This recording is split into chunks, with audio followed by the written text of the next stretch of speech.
Welcome back, everybody. Sorry for the previous technical issues. Let me give you guys some time to gather back into the chat room, and we'll give Tim some time to get back into the Hangouts.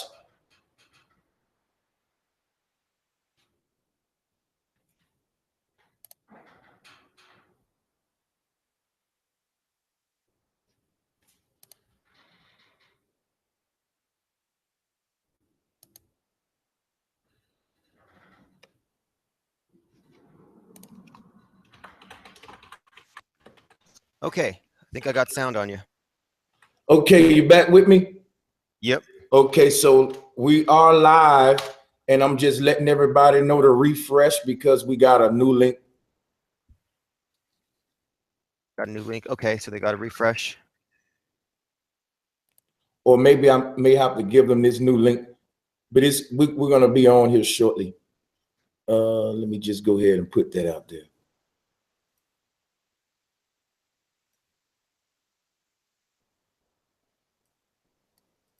So right now we should be live, but trying to find. Oh man. No, it's all good. All right.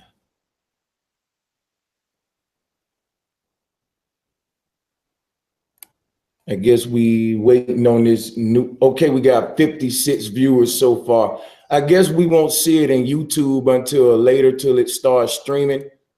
So we just give it a little while and let them. Okay, I see it now. Yeah, I see what you mean. Okay, that's fine. But as long as they can hear. Okay, cool. If they can hear us, then you can pick right back where you left off. And we're still dealing with flat earth and a religious deception. We're dealing with dome versus infinite plane. Very good. Very good. Okay. And someone just sent me a new link, and it looks like I can see 64 watching now. Okay. Very good. You can hear us. You can hear us now. Good. Okay. ICBS is there. Good to see him. Okay, so yeah, what you were asking about, or we were asking about before we got cut off, was religion, and specifically the fact that religions are essentially ways that the ruling class regiment the thinking of the people. That's been my impression of it. And before I go on, I'm slightly hearing an echo of myself. I guess that's coming through your mic.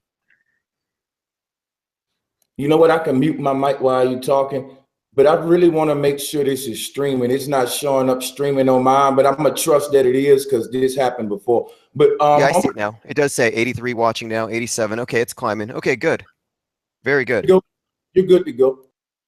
All right, so yeah, what I wanted to start off with is that what I've been bringing to this discussion is that heliocentrism, the globe, it's not just a geographical prison. It's not just a deception as far as the land, but it's also part of a bigger mind control operation. So my contention is that the globe itself is a religion. The globe itself is merely it's the new idol of the new religion. See, what happened is this. As we all know, Christianity went through a big change about 500 years ago, and the change was precipitated by the printing press.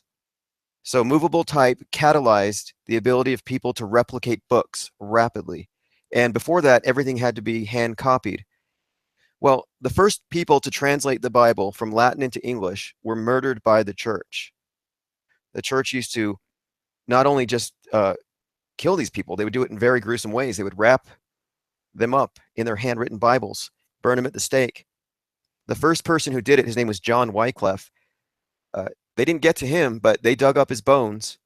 They pulverized his bones into powder and threw him in a river, so he'd have no grave to mark where he was. And that's because they didn't want to lose control over the interpretation that was in the Bible. So they would be able to say, as the priests, these are the rules you must obey, thus saith the Lord. And so the church had made rules like in 585 AD that women had no soul. By 1000 AD, the church had said it was fine for a divinely appointed lord, a feudal lord, to rape the peasant girls who had no rights. So the religion was always about domination. Christianity is about serfdom. And so let me just go into the origins of Christianity, and then I'm going to go into the Reformation and how that led to where we are today with heliocentrism. Christianity itself is nothing more than Roman polytheism. The Romans were trying to create a one world order religion, but the Jews wouldn't join, and that was like 10% of the population. They were way against idols. The Jews were against worshiping a man as God on earth. They were all about their written texts and their prophecies, and they were waiting for a Messiah. So the Roman emperor basically get these people into the kingdom. We're just going to dress up our religion, make it look like monotheism. We're going to Judaize it. So what they did is they took their Roman polytheistic system, which is all about worshiping the king or the Caesar as the sun god, because sun worship was the state religion. And they said that the king is related to the sun god. So he's the sun god on earth. And to get the Jews to worship him, what they did, and this was pretty sneaky, they essentially dressed up Roman polytheism as monotheism. They changed Jupiter, king of the gods, to Jehovah. And then Jupiter's son, Jupiter gave birth or had children. One of his kids was Apollo, the sun god. And so they changed the sun god into Jesus. And basically you have the Father ruling the heavens, and that's the biggest planet up in the sky, the biggest light. And then you have his son on earth, the representative, the sun god. And so what they did is they said, let's write up our character Jesus so that he fulfills the prophecy, so the Jews will be tricked into thinking this is their Messiah. So they made up Jesus and had him fulfill all the Old Testament prophecies. And then in order to keep it consistent with what the pagans were already into with their sun worship was, they took their agrarian astrotheological sun god and merged him with this Jewish savior character. So Jesus is a composite. And then on top of this composite, they added an additional element. In order for the king or the emperor, the Roman Caesar, to write himself into the myth, they have the Gospels written. Well, the Gospels, you have this story of this savior walking around doing miracles, just like the sun gods do. He has the sun god archetype. That's his life. He has all the hallmarks of a sun god, born of a virgin. You know, his life is basically a retelling of the sun's journey through the heavens every year. Well, they wrote Titus Flavius, the Roman emperor, into the Gospels. So if you read the Gospels, you think you're reading about Jesus doing these miracles. No, you're reading about the sun god and also the historical record of Titus Flavius's military conquest when he took down Jerusalem. And here's the key. Jesus is said to have remarked that in one generation, I will be back. The second coming already happened. It was in 70 AD. The second coming already happened. So what they did is they wrote themselves, Titus Flavius had himself written into the book of Revelations. So in other words, when the Jews were given the new Bible after Jerusalem was conquered, it said, hey, look, 40 years ago, this guy was crucified, and he said, I will be replaced by one who comes after, the Son of Man. And this is where you get the Revelations. They predicted him. They said his number will be 666. Well, 666 is the number of the Roman emperor, the number of the sun god. And so that set the template. So now every single successive emperor would then be a replacement for Christ. So Christ was basically saying, the guy who wrecks Jerusalem is going to be me. That's my second coming. That's the next son of God, the next sun god. And that was kind of how it was a psyop, in other words. Christianity was founded on a psyop. The crucifixion didn't actually happen. There's no record of it. They wrote this myth about it, and they backdated it 40 years so they could say it was prophecy. Now, if this sounds confusing, I can totally get that, but the basic template is this. The elite wanted to say, we are gods. We get a decree who is the kings. We're all delegating authority from God. Because you know the Pope's title, Vicar of Christ, Vicar means like vicarious. He's a stand-in. He's a replacement for Christ. So the Pope is himself the sun god on earth, Apollo. And he stands, and his father is Jupiter or Jehovah up in the sky. So this is the template. And so the word antichrist has been changed. Originally, it was Greek. It was antichristos, which meant antichristos means substitute Christ. So the Pope sitting in the chair up there, he's antichristos. He's standing in for Jesus. And every single Pope afterwards, they call it the apostolic succession. Every Pope afterwards is basically carrying the torch for Christ. And it just gets passed down and passed down. And the Pope is essentially like a God king. And this is the template of how these religions have always been. It has always been about establishing a royal bloodline. So this thing with the papacy and the Pope being antichristos didn't used to mean a bad thing. Antichrist just meant after Christ. Now, here's where it gets kind of interesting. When the Reformation happened and the church was losing its power because the Bible was being translated into English, people were reading it and they were saying, wait a minute, the way that they have been ruling over us isn't in this book. So then they had the Reformation. Well, at this same time, the church, they changed the word antichrist to the Latin, which means anti, like against. So 400 years ago, they just redefined antichrist to mean Jesus is coming back after this bad guy comes, so you better look busy. In other words, it was fear-based mind control. So this whole idea of an apocalypse that's going to come and that Jesus is going to reestablish his rule, it's called futurism, and the Jesuits made it up. So all these people out there who think there's an antichrist coming, all these Christians who think that the Catholic Church is evil and that we're waiting on a savior, they've been deceived by Jesuits. And at this same exact time, this was when the Jesuits created this heliocentric system. And Helios is another name of the sun god. So what my contention here is this: the church never lost its power. Even at the Reformation, it looked like they did, but what they really did is they rewrote their myth and made it useful for them. So now they could say the Antichrist is coming.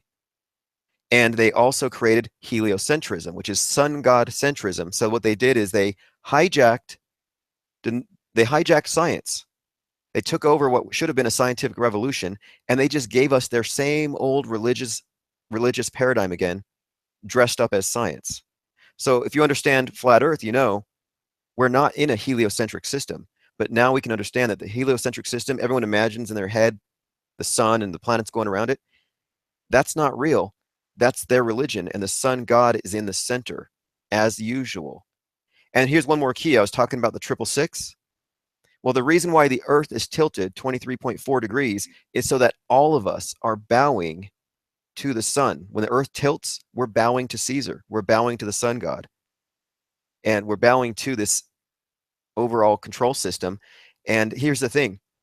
Originally, they created Christianity to be the one world religion, and it worked for a while, but the world got bigger. Now you have Muslims. Now you have all these different people around the world who don't even practice any form of Abrahamic faith, like Chinese people, people in Japan, all around the world.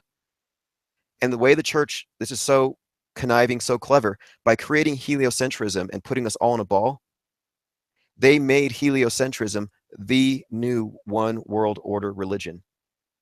And so we've all been born into the one world religion without even knowing it, even atheists. And so we are bowing 23.4 degrees or 66.6 degrees from the square. And that just shows that, no, we never stopped bowing to Caesar. We thought we escaped 500 years ago, and they were so clever, they managed to have a counter-reformation and nobody noticed. Everyone thinks that the church is trying to win back the Protestants. Meanwhile, they started all these educational institutions and brainwashed everybody. And so I'm also of the opinion that the Protestants are controlled opposition. They're not even against anything because they're still worshiping the same sun god because they've been deceived. They think it's a real person. And here's the problem with that.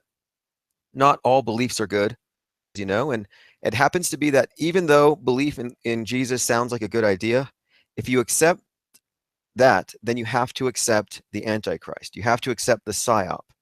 And psyops are how they control us. Like, if you accept that 9/11 is real, then you've got to somewhat accept that the Muslims want to come kill us.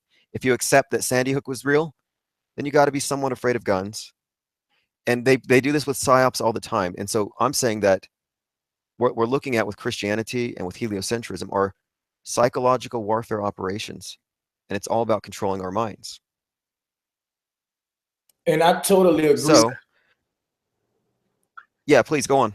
No, I was just saying I totally agree with you. I'm really digging everything you're saying. I was teaching that when I channel. In the beginning, I was just going in on a Christianity and a deception. Christians still come to me to this day, and they attack me, and they say, you know, why do you care? You just the devil and all of this. They got all of the names for you.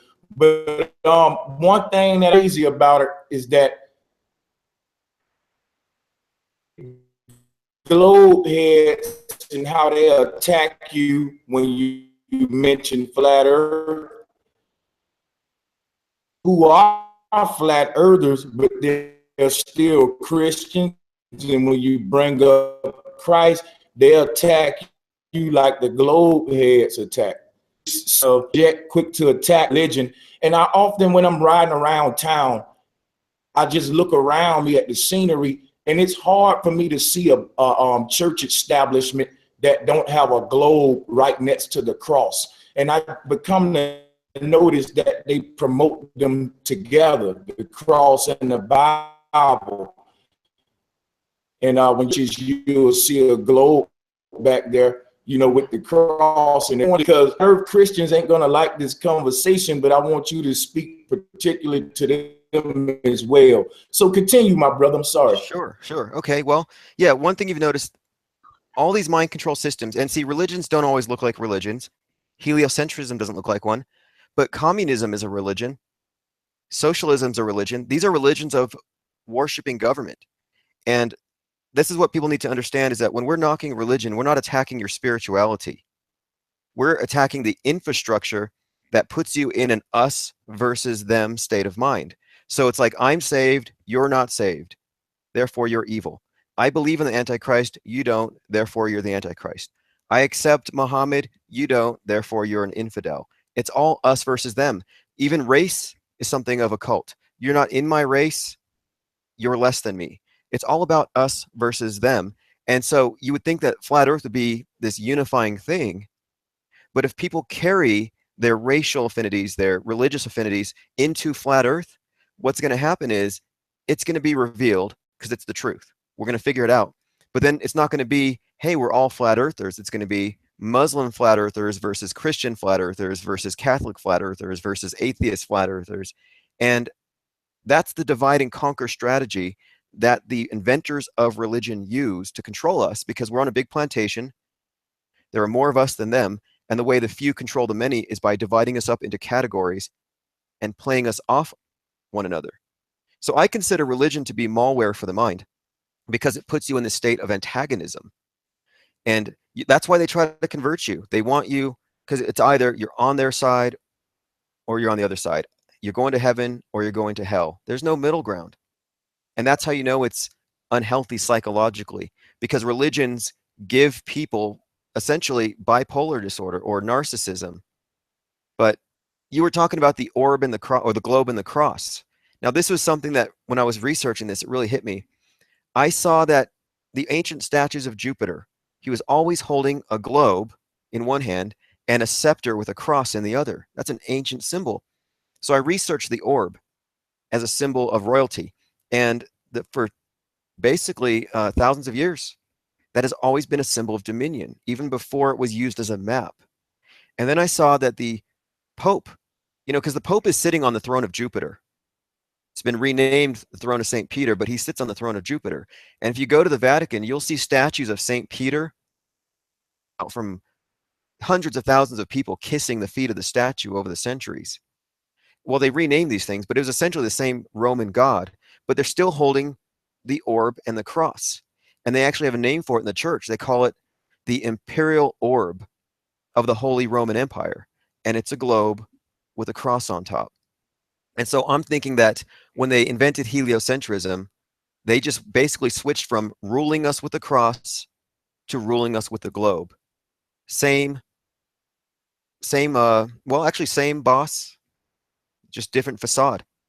And so what I'm saying is like, when you're a Christian, you have to accept original sin.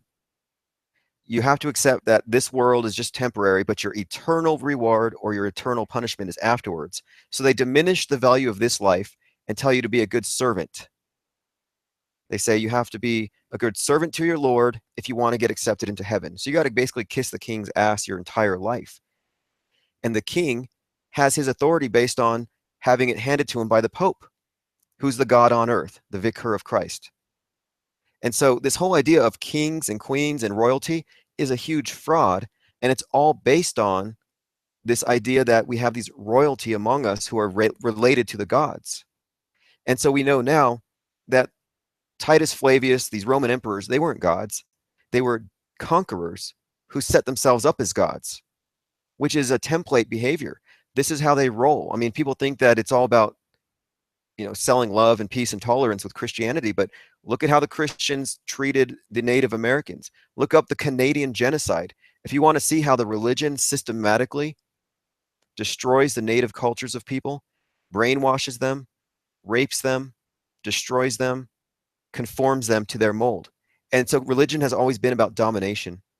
It wasn't like, I want to go read this book and be converted. Like today, we have it so good, we don't realize that religion is a tool of domination, but they don't have the power they once did. Actually, they do, but it's changed. Now the power isn't of the church to control our minds, it's gone to the state. So now we have the state brainwashing our kids with heliocentrism. And it's fundamentally no different than if we had priests in there teaching our kids the Bible instead of real science. So they've hijacked the whole, they've rigged the game against us. We've never had separation of church and state. We have a theocracy, and they took their religion template and gave it a modern face. So instead of an apocalypse, we have global warming. Instead of angels that you can't see, invisible angels recording all your sins and telling on you to God, instead we have satellites you can't see. And you have to accept satellites on faith because just by doing research that no one has ever seen a satellite orbiting. So you accept it on faith. And so all these atheists who think they're actually atheists, well, they've accepted a whole lot on faith. And these satellites serve the same function as the angels. They observe us, they're invisible, and they report to Big Brother. So between the global warming end times, the satellites, and the globe, they've created an entire religious paradigm, and they've replaced the cross with the globe. So instead of being nailed to a cross, suffering for the world, suffering for your sins, and then hopefully getting saved so you can go to heaven, now you're born with a carbon footprint. You have the world on your back. Your consumption, your breathing is killing the world, and so you have to give back through taxes. You have to drive an electric car. You have to downsize. You have to recycle. They're teaching us, and they're teaching our kids that mankind is bad for the earth, and if man isn't controlled by government, we're going to have a big flood. We're going to have environmental catastrophe. They're setting themselves up as restraining us so the world doesn't punish us, and that's exactly what the church used to do. They used to say, there's a lot of sin in the world, and God's going to judge us unless you pay us. And that was called selling indulgences. So the psychological operation that they're using on us is simply this. It's give us your money, give us your virgins, or the volcano god's going to erupt and destroy all your crops. They've been doing this for a long time. And so I've been suggesting now that, because I say it starts with Rome, but no, the Romans did this, and before Romans, it had another name and another name and another name, same template. It's always a trinity. It's always a father god represented by Jupiter, always a sun god, always a goddess who gives birth, a virgin birth, always the same template, whether it's Egypt, Roman, Babylonian. And so what I'm saying right now is that in the ancient Babylonian pantheon, they had an obelisk representing the male fertility god. That obelisk was called Lord Baal, Baal.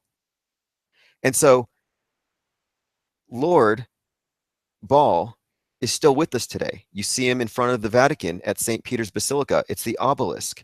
It's the same thing. And so although the names have changed, it's the same sun god. It's the same idol worship.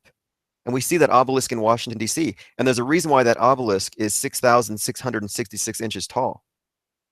There's a reason why they encode these things with a 666. Same with, there's a number of these that have the same exact thing, and it's because it's pointing to the same system. So if you're worshiping Baal in ancient Babylon, you're worshiping the priesthood. If you're worshiping today, here's how they did it today. They dress everything up with a modern context. Today, the obelisk is the rocket. So people go look at these rocket launches like SpaceX, and that's a good example, SpaceX, or NASA's new rocket, Osiris, which is the old name of the sun god. So people think, oh, that's science. That rocket's going into space. And it convinces them that they're on a spinning ball.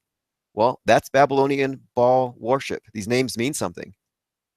So if you're watching these rockets go up, you know, SpaceX, Elon Musk, people think, wow, that's science. That's beautiful, whatever. They're leading us into the future. No, I'm sorry.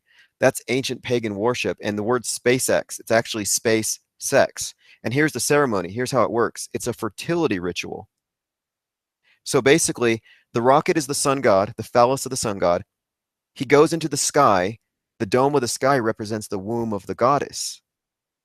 It penetrates the womb of the goddess. And in SpaceX, if you look at their diagrams, when they drop their satellite into space, they call it their load.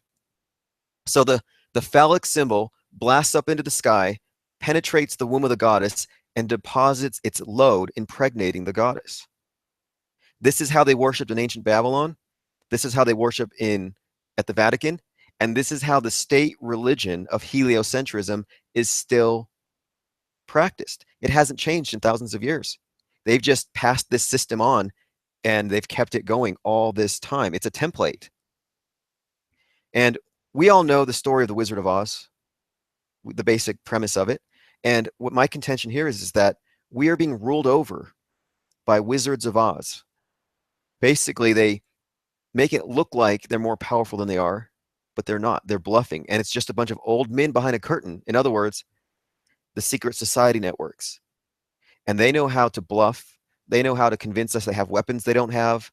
They've convinced us of so many lies. And it's all to control our minds. The Wizards of Oz are all mind controllers. So let's see. The next thing I want to go over with regards to this is that right now, this flat earth movement is us waking up to the fact that for all of recorded history, we have been dominated by the same people with different faces. We never got away from the royalty.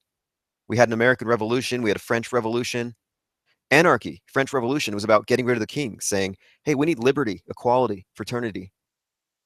And that turned out pretty bad because they basically, the elite know how to control revolutions. They know how to stop this stuff from happening. So right now, we had the American Revolution here in America. What was that? It was to get rid of King George, saying, we don't need kings. We need inalienable rights. Our rights don't come from a king who claims to represent God because the Pope said so. No, our rights here in America come from our Creator. Direct pipeline to the Creator, not filtered Oz machinations. Just straight up, we are all connected to the source of all creation. Well, the elite don't want us to know that. They don't want us to believe we have a soul. They gave us heliocentrism and evolution to turn us into animals, to say we have no souls, and essentially to cut us off from our Creator and establish themselves as gods. So many people, atheists, will say, we don't have souls. We're just accidents. Our planet is insignificant. The sun is burning out. We're on a small corner of the Milky Way. We're nothing. Nothing we do matters. That's nihilism, and that's hatred of man. That's misanthropy. Islam, Judaism, they are all very misanthropic religions who say that man is bad, man needs to be punished. If man screws up, man goes to hell. We're not made perfect, apparently. If you look at the fact that when you're born, all these religions want to mutilate your genitals first thing. So religions have always been nothing but mind control, and this new one's no different.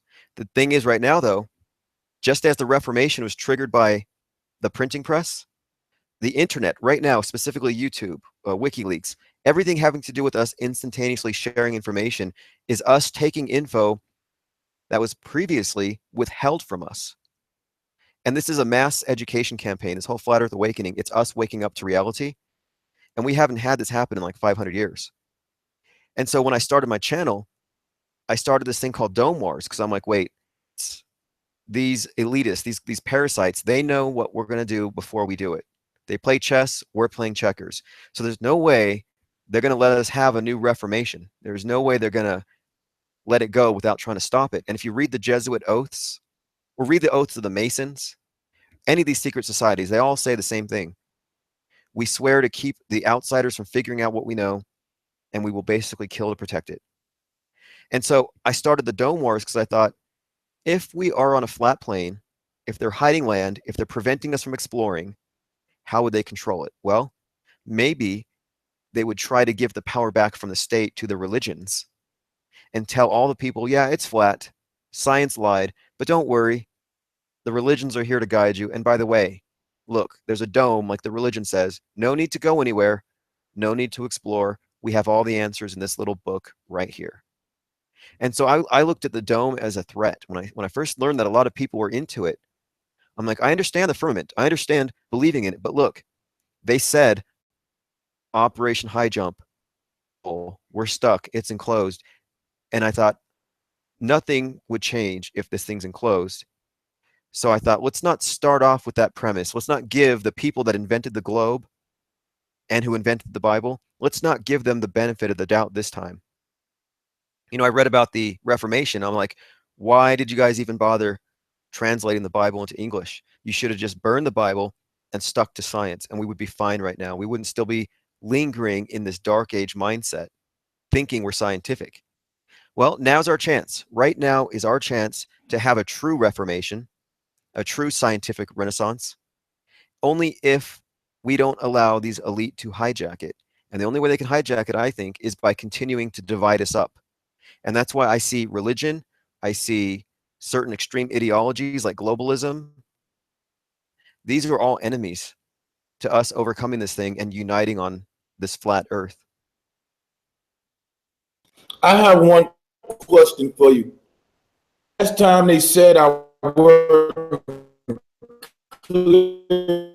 I hope I'm from the dome. Excuse me for 1 second. I'm sorry. Oh, no, that's fine. When we speak about the dome and we say that, it's a prison, I do agree with you that the dome is a belief. It's something proved. But all etymologies, for example, in ancient Egypt, you see this. And if you look around, everyone with this type of structure in their cosmology. So that's why I believe it. There's a belief of mine based on the consistency of all the ancient cosmology. I want to know, you see all of the don't you denounce that? Please. Okay, yeah, I know what you're talking about. Because, yeah, we look at all these other ancient cosmologies, and they all have these enclosed systems. So it's actually quite logical, I think, for someone to come to that conclusion. But I was thinking about this, and I'm like, wait, if the religious authorities, the governmental authorities, if our rulers invented a globe to contain us, then wouldn't it follow that every single one of their systems would be enclosed? And so when I saw all these ancient enclosed systems, at first I thought, well, that's neat. That one's neat. Look what the Aztecs had. That one's cool.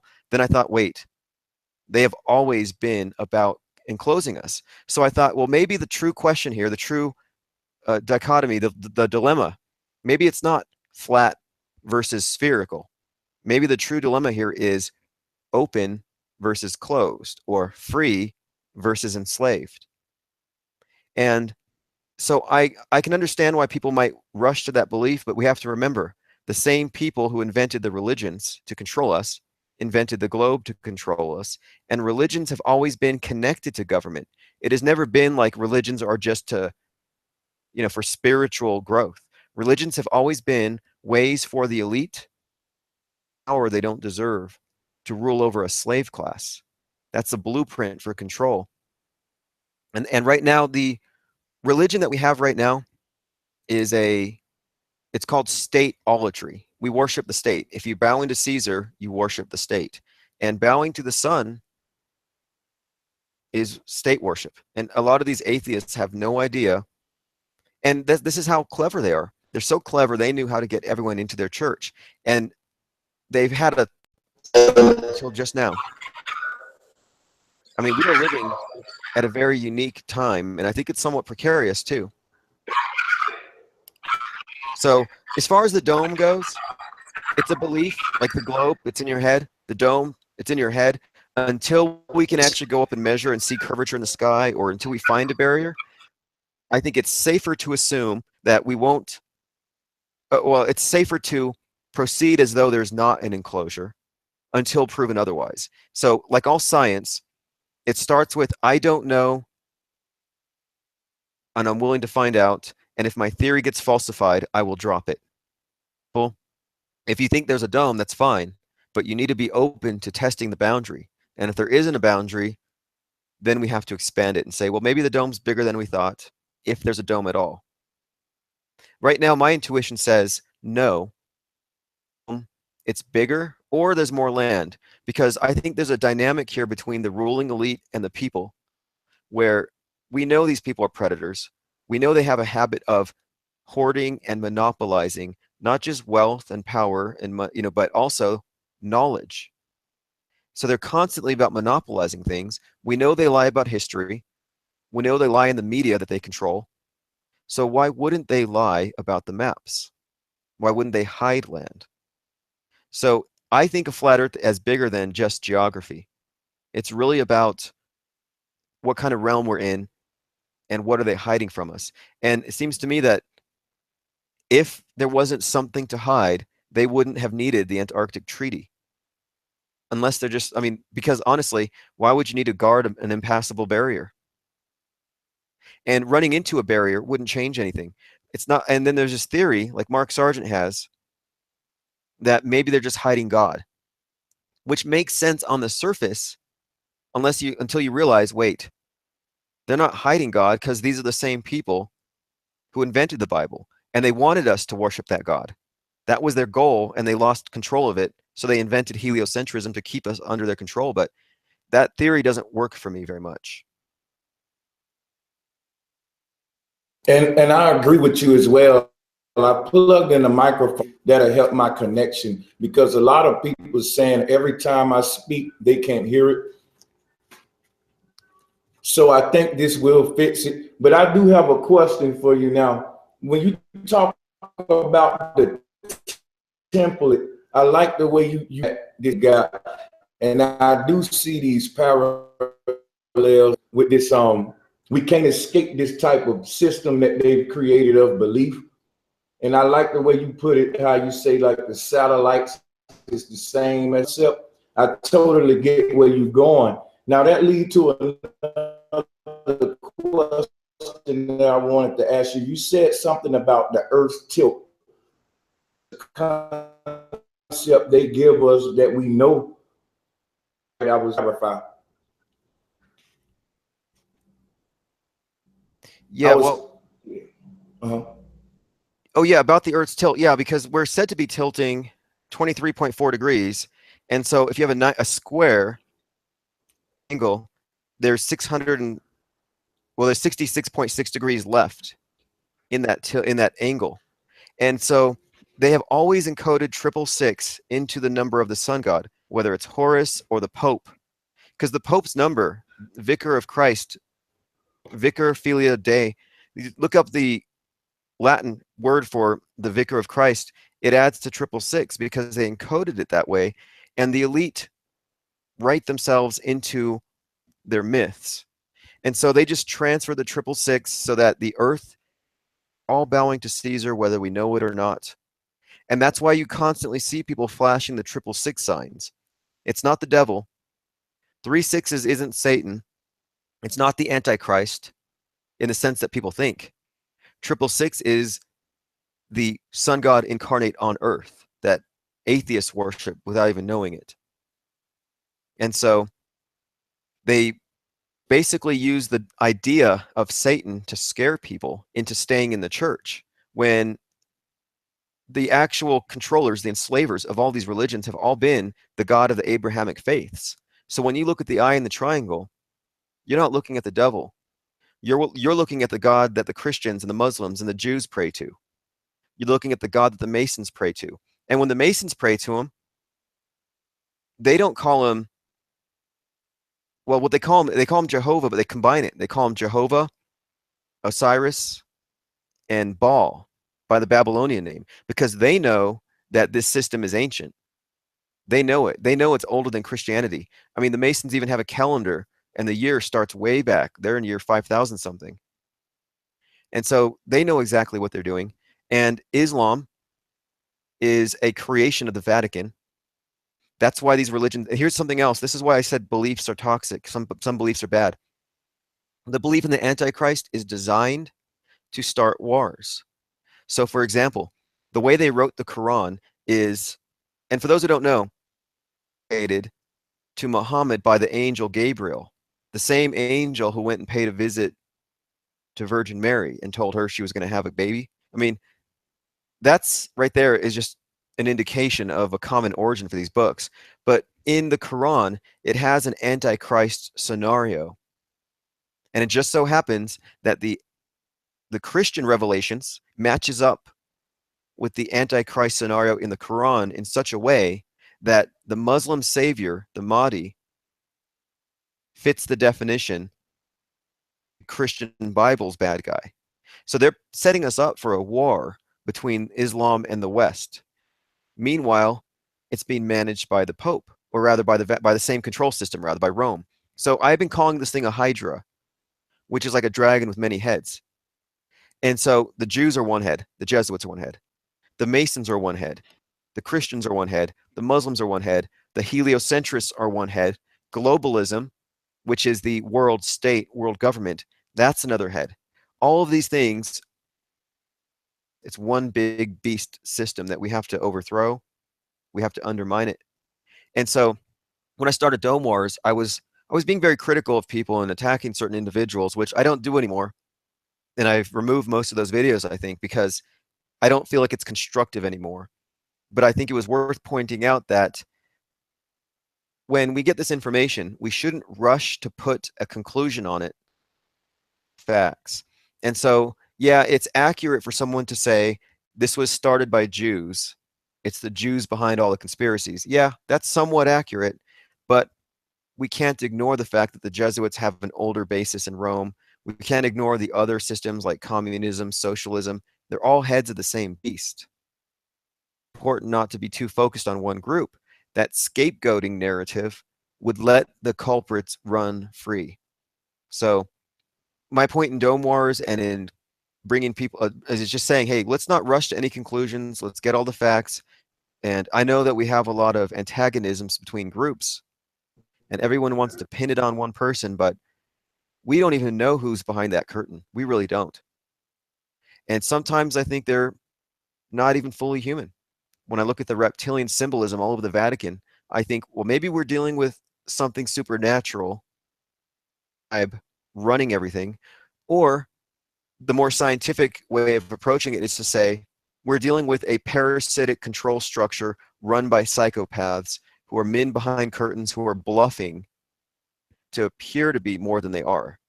That's why I call them Wizards of Oz. Like, he looks scary with the smoke and the fire and the booming voice, but when you find out who's really there, it's really quite pathetic. And I'd like to think that's the case.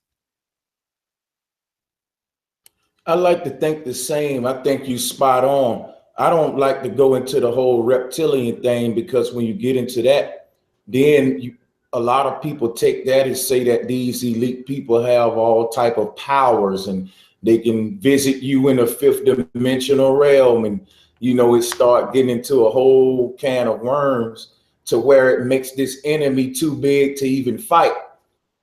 So that's why I used to be one of the reptilian type guys, but I do know one thing: David Icke sure as hell pushed that reptilian thing a lot. One thing I wanted to ask you was, could you build on, first of all, do you literally believe that the earth have a tilt? I just wanted to ask you before I Oh, go no, on. not at all. Not at all. In fact, I know it doesn't. But when they wrote up heliocentrism, that number into the tilt, so that we don't know it because we're on the outside. Every religion has the esoteric and then the exoteric. So we wouldn't think anything of it. But because see, the tilt causes the seasons, right? Mm-hmm. Counts for the seasons because the sun, that's how they explain it to us. But we know that's not the case. We know it's the sun coming over the flat plane, moving in a smaller and then a wider circle. But the way they encoded it into their system heliocentrism, it subconsciously tells us something else. It says that the government, the God, is in control of all the seasons, and that we're tilted to the sun at this angle. So it's all just a way of subliminally getting us to bow to 666. It's not real, of course, because there's no tilt. The earth is flat, motionless, immovable. So no, I just look at how they see it, how they interpret these symbols, because they encode it. They said, hey, the earth is moving at 66,600 miles per hour. Why would they choose that number? Well, it's because that's how fast we're moving around God, the sun god. Basically, it is that heliocentrism is not science. It is a religious. Now, on the subject of the alien, on the reptilian thing, I did a video saying aliens are fake, is what I called it. And in this, I had this theory that who would benefit from us believing in that they're aliens or that they're reptilians? Well, they would. So David Icke's story is that the royals came from the dog star, Sirius. They flew across the universe, landed on Earth, civilized man, and set themselves up as rulers to guide over us. Well, to me, that sounds like David Icke works for the elite, and he was helping to write them into the myths. So maybe they could reveal themselves as gods later. So I don't believe it at all. I think it's a template. The template is, I mean, if there's 236 people watching, if we wanted to go ahead and take over a new continent of people who had never seen us before, we would stage a psyop. I would send in my agents 50 years in advance, and I would say, or 20 years in advance, I would say, spread this religion that these people are, and I'll describe us. These people are going to show up from another planet. They're going to look like this, and they're going to conquer us, and then they're going to establish a rulership. Like I would give them a myth. I would give them their own revelations, and then we would come in, we would invade, we would slaughter the men, take the women, start our own little system running over them, and then they would have no choice but to believe that the gods had come down and conquered them. And then we would establish our royal bloodlines, a hereditary elite. And so religions are nothing more than anthropomorphizing government and establishing a hereditary elite. It's all a big psyop, a big hoax. And that's what we've exposed here. So there are no devils running around. There's just men behind curtains playing upon our fears, and they use psyops to create fear. That's why the Catholic Church is constantly doing exorcisms. They need their sheep to believe in demons so that you can go run to the church for help. It's the same reason why the state religion of global warming says the world's going to flood if you don't do this, because they need their sheep out of fear and terror. I mean, they literally do. I've seen Arnold Schwarzenegger was on TV the other day, and he was saying, we need to do something about global warming people. He literally said 200,000 people are dying a year from pollution. Therefore, we need to give Al Gore money. And it's all a big scam. So it's fear-based mind control at the core. And if you remember from The Wizard of Oz, the lion, the Tin Man, and Dorothy, when they saw the Wizard of Oz, he scared the crap out of them. They were trembling. And it was the little dog, Toto, who ran straight for the curtain and pulled it back. But until that moment, the Wizard of Oz had total control over them. Nobody questioned his authority. And so we are like, flat earth is Toto, ripping apart the curtain, looking behind, just like the Reformation. We're finding out what they knew. We're breaking their knowledge monopoly and taking away their power. Because ultimately what we're doing, we're challenging their claims to having an authority. We're challenging their claims. We're saying, hey, you don't know jack about the universe. What you've told us is all lies. So why should we listen to you? And that's what we're doing. We have to undermine their authority. I think this is something of like spiritual anarchy, where individually we're unplugging from all of their systems and plugging back into our own senses. Because when you reject the globe, suddenly your perceptions align with what we're actually on. We're no longer forcing ourselves to believe in a delusion. When you leave a religious cult and you leave all the guilt and the shame and the fear, it's liberating. And so flat earth should be liberating. There shouldn't be any racists on flat earth. There shouldn't be anybody on flat earth telling other flat earthers they're going to hell. There shouldn't be any of that. We should be getting past that. And that's really the part of my channel here is I want to show people how religion works, how lies like the Antichrist lie sets people up to hate each other. Because this movement here, this revelation, this flat earth thing, when it comes out, like Mark Sargent said this yesterday. I talked to him on a Nathan Oakley show. He said, when this becomes widely known, there's not going to be enough flat earthers around to help people through this transition. And if that's the case, if there's a lot of people looking for answers, there's going to be a lot of wolves in shepherd's clothing waiting to round people up. And that's the elite. They'll have their agents in the field basically saying, hey, you need to gang up on this side so we can go against them. And I'm trying to say, hey, let's keep religion out of it. Let's keep hardline ideology out of it. We don't need any communists on flat earth. We don't need any of these divisive groups on flat earth. We don't. What we need to do is just stick to the facts, have a scientific renaissance. Let's advance civilization forward. Let's do what we should have started 500 years ago. Let's explore what's really here. Let's disempower these parasitic elite forever. That's what we should be doing. And then afterwards, if you want to go back to your Bibles and your race cults, schisms, by all means, go for it. The world's it's big enough for everybody. You know, the internet is big enough for all opinions. We have room for all kinds of diversity. But I'm just saying, let's unify on flat earth and set aside our differences. I'm not going to tell anyone they're going to hell. I'm stupid for not thinking the way I think.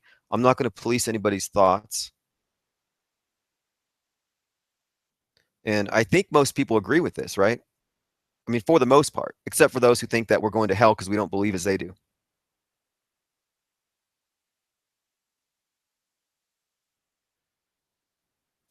Okay, and so one other thing I wanted to talk about really quick here too is that it's important that we understand operations, because even if you don't buy into it, other people will. Like there's something going on in Syria right now, or there's a shooting somewhere else. If we buy into what the media says and we buy into their myths, then we get misled. Like 9/11 was a big myth, and look what it did. It caused the creation of a new inquisition, enlarged the national security apparatus beyond where it should be, beyond its legitimate constraints, and then it set us up to agree to go to war. And a lot of people died as a consequence of that.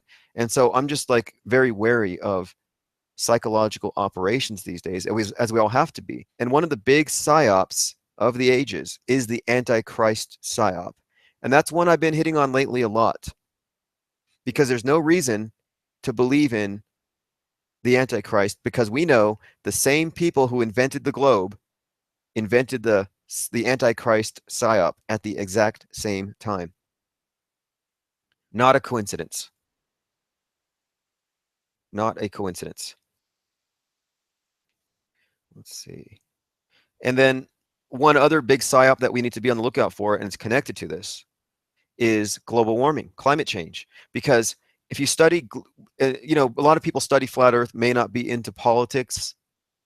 I understand 100%. But we have to understand that because the globalists, or those who want a world government, they need the globe to exist. And the way they're funding their government is environmentalism.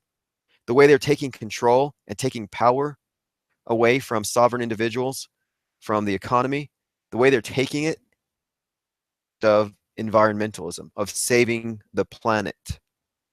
Like instead of saving the planet from sin by getting rid of sinners and making us repent and pay indulgences, now they're taking control by regulating the economy under the false pretext of saving the planet from pollution.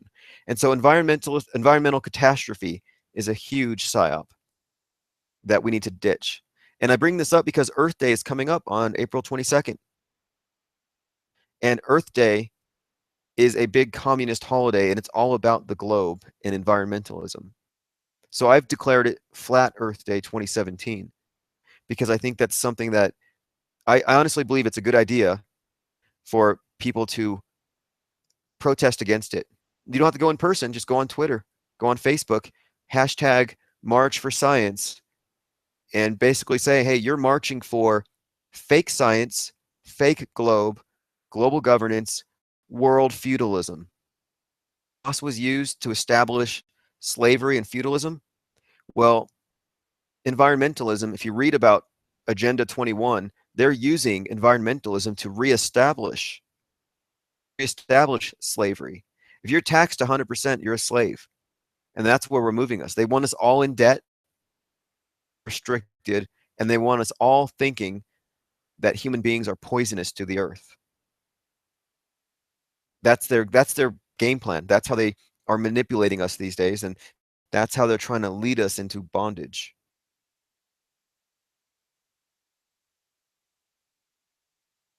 Okay, so, and then one other point I think I wanted to get across today is that flat Earth to succeed has to be assassination proof. You need to have like reliance on any one leader or any 5 leaders even. There needs to be, obviously there are natural leaders among us, but this is a resistance, meaning some of us will take an action, others will follow suit. You know, somebody makes videos, other people do it too. And you see it's a growing wave of people taking actions individually, and it's helping all of us, but there's no one person you could eliminate that's going to stop flat Earth. There's not 10 people you can eliminate. So at this point, I think we're already working as a leaderless resistance, but this is why about I think it was just last week, it's a couple days ago even, I went to a city council and I basically made the case that we need to look into the ISS because we're paying 50 million bucks a day to pay for propaganda. And that's the type of action I was doing that to demonstrate that public record in this city, it'll make the news, it'll be filtered around.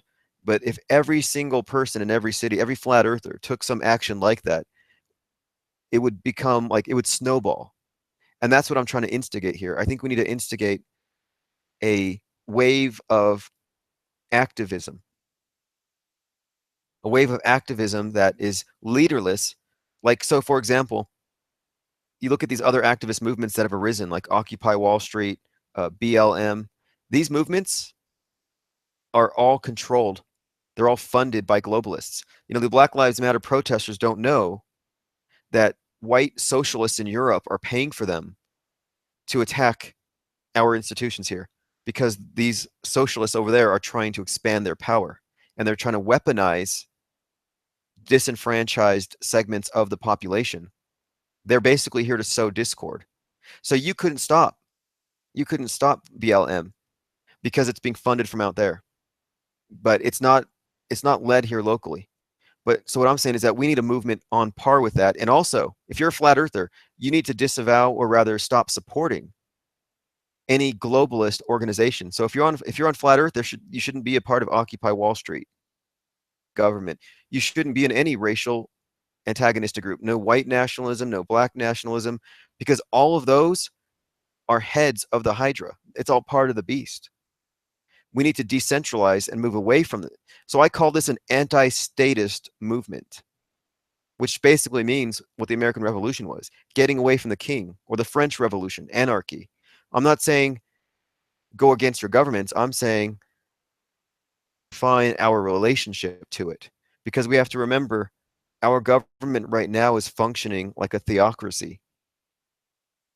They're giving millions of dollars a day to NASA, which is there to brainwash us. That's not what government's for.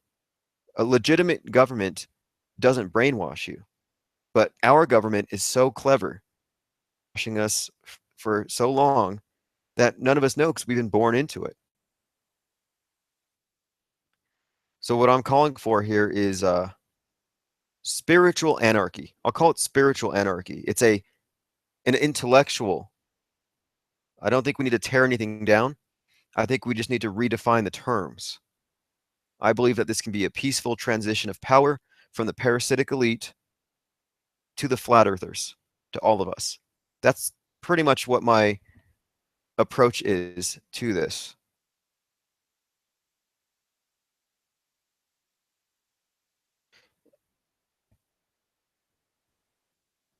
And so, did I answer most of your questions with regards to how they weaponize religion, how they basically, what I called religion is malware for the mind, but how they play us off one another and why we kind of need to get away from this?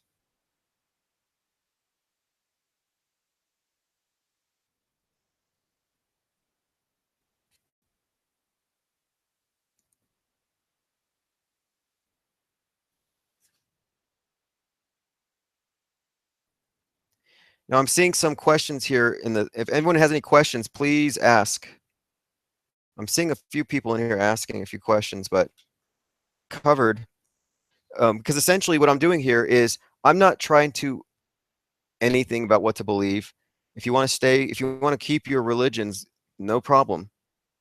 But bringing light to this, bringing flat earth into consensus awareness is an act of discerning fact from fiction. It's a scientific pursuit of the truth. It's not something that's going to come out of a holy book.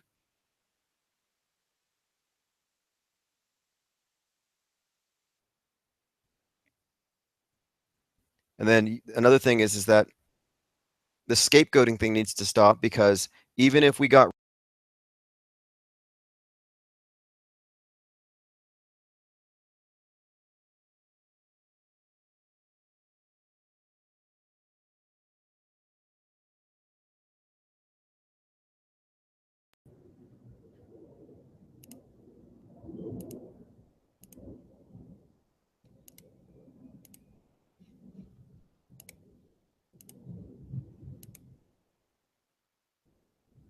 Oh man.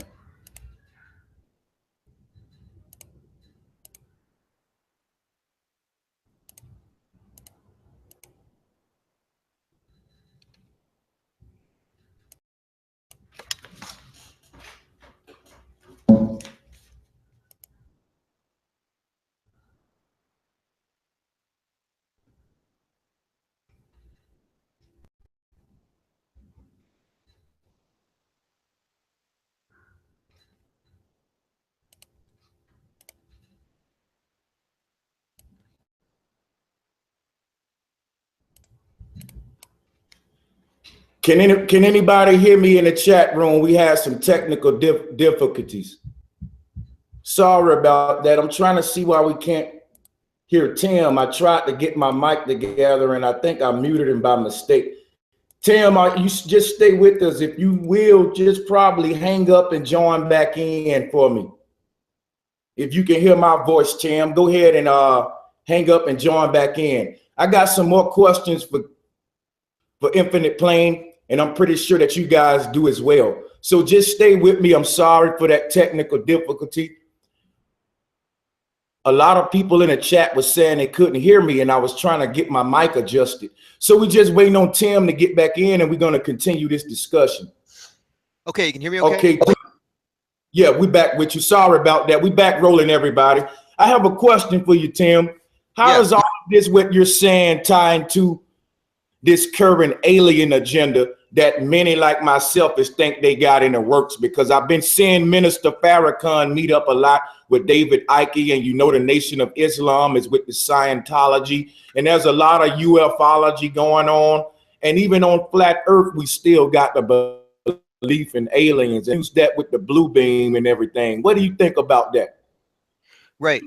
Good question. Very good question. And you're right to bring up Farrakhan, because what we're looking at with Farrakhan, here's an interesting fact.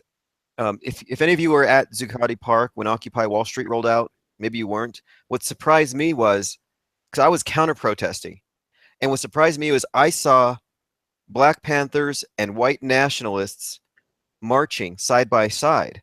And I was asking around with Occupy Wall Street. I was like, how are all these different groups together? And it turns out that all the racial identity groups are run by the same paradigm. They're all globalists.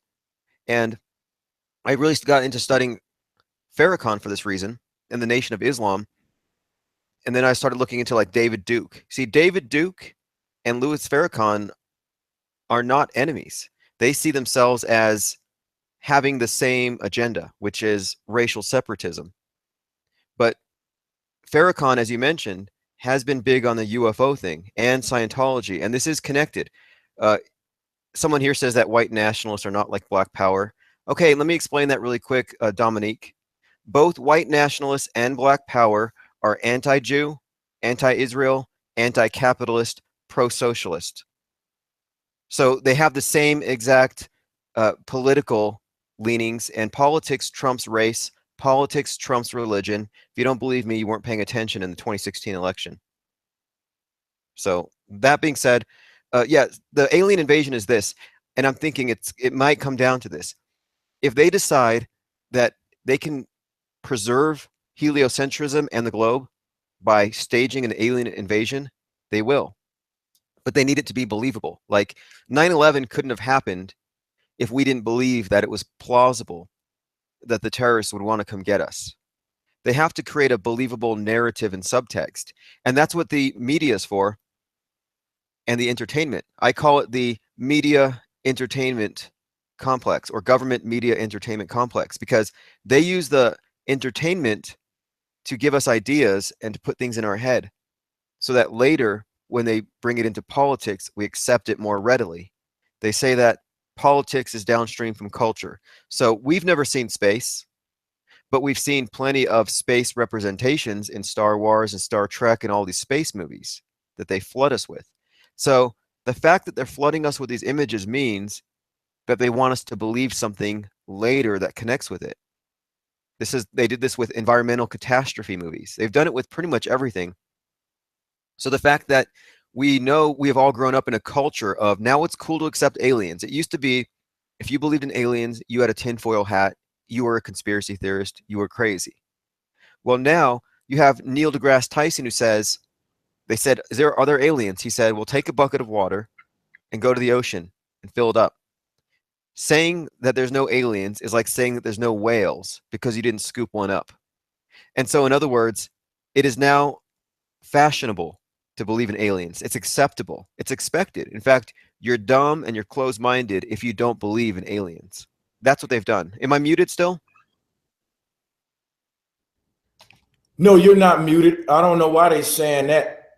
Okay. So, yeah, what I've been saying is that what they will easily do with predictive programming, as Rebecca here called it, I call it setting a narrative framework, is if they do the math, they're like, well, if we just have an alien invasion, we can solidify heliocentrism for good.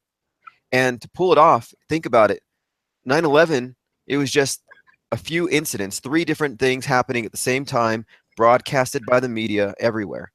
Well, to stage an alien invasion, it wouldn't be that difficult, especially if they're using technologies and weapons that we haven't seen yet.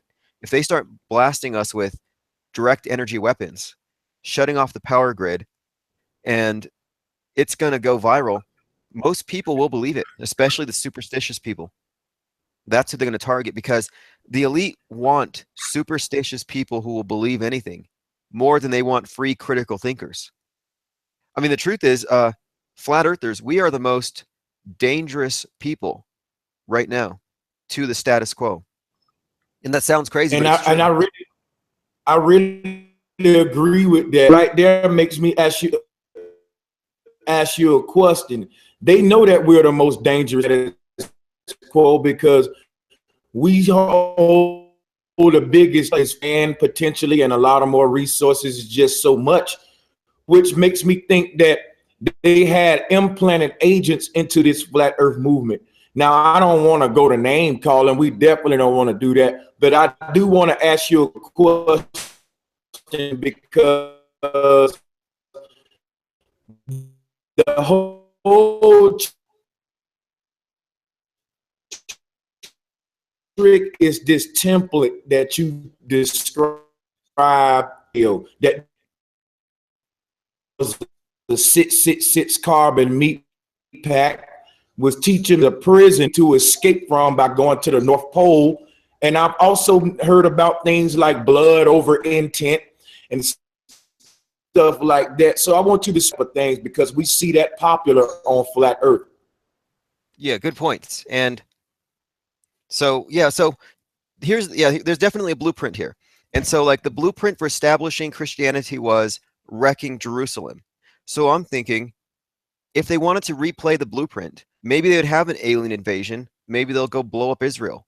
Maybe they'll blow it up. And whatever they do, it'll be a big drama to reintroduce the new God, the new Christ, the new ruler. That's their template.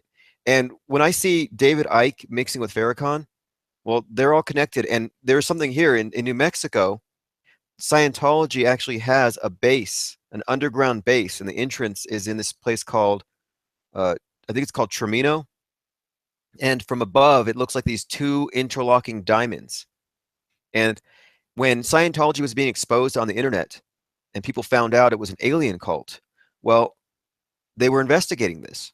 And the news, a local news channel in New Mexico, went down to check out the base. And they were told, hey, you can't do this. You can't broadcast it. And the reporter said, the Church of Scientology has contacted us and they said, we can't do this story, but we're going to do it anyway. And so they're in their SUV, the news vehicle, driving out to this big mountain base. And suddenly the news broadcast was cut off. We had an emergency warning. And it went for about 30 seconds. Then they got back on the air and they said, I'm sorry, we lost connection with our broadcaster. This has nothing to do with the church. It's just a coincidence. And just like that, they shut it off. So I think the whole idea of this base, though, the military base, or rather this underground base, is they said it contains all the teachings of Scientology. So if there's a big flood or a big environmental catastrophe, the people who know how to get there can go back and rebuild civilization. So Scientology is set up to be a replacement religion, a worldwide religion, should there be a big catastrophe. And one thing you should know about Scientology, it's just an extension of the Roman Church. And I investigated it myself, and they did. This is how I detected that heliocentrism is a religion. Scientology is just New Age occultism. It's Babylonian mystery school dressed up as science. And they replaced confession with auditing. They replaced original sin with engrams. They just basically recreate this whole system for a new scientific age. And so to see Farrakhan mixed with that, it's a bad sign. It means that they're planning for something. Yeah, undoubtedly. Islam has been into Dianetics under Ron Hubbard for a while, and I noticed that the symbol for it is the same as the a lot of similarities with Aleister Crowley symbolism. Now, I didn't get too deep into that, but I will say this. There's something in store for the flat earth movement, I believe. I believe that right now, the biggest thing is, even though the flat earth making a lot of us do scientific experiments, we still got some beliefs that's so attached. It's like so many beliefs and they're just attached in so many different areas that when you pull one away, it's still one embedded somewhere. And like you said, when I made it into flat earth, I accepted the dome without even questioning it, because I can prove that the earth was flat. The idea of the dome, what I saw with the cosmology, I just accepted that without even questioning it based on the earth was flat. So it's a lot of things that you have to step back and re-examine. So what do you think the agenda is with us flat earthers and the psyop? Yeah, that's a dark question. And yeah, really quick to your point about the cross, the Scientology cross is the Rosicrucian cross, which is a secret society connected to the Masons and everything else. That's what that actually is. And L. Ron Hubbard, the founder, was totally on the down low. He was totally into black magic, something he called soul cracking. He said he could brainwash people in minutes. Dark stuff. But yeah, what's in store for the flat earth is kind of scary if you think about it. Because if you look at the 20th century, you had all these vast political movements, these big upheavals where there's revolution after revolution, and combined, look at the 20th century, you're looking at 210 million skulls in a big pile of skulls. I mean, they just murdered people like crazy. Governments kill. Religion, I mean, and religions and government have always been mixed. And now we're finding out with heliocentrism that the world government we live under is a religious government. It's a theocracy, and we didn't know it because it's dressed up as science. And so if you look at the pattern, like and look at Soviet Russia, they use psychiatry where if you thought something too bad, if you thought something was wrong about the state and the way they ran things, they could throw you into a psychiatric prison, and then you end up in Siberia. So, and it took us until like the 60s to find out how many tens of millions of people had been thrown into the gulags.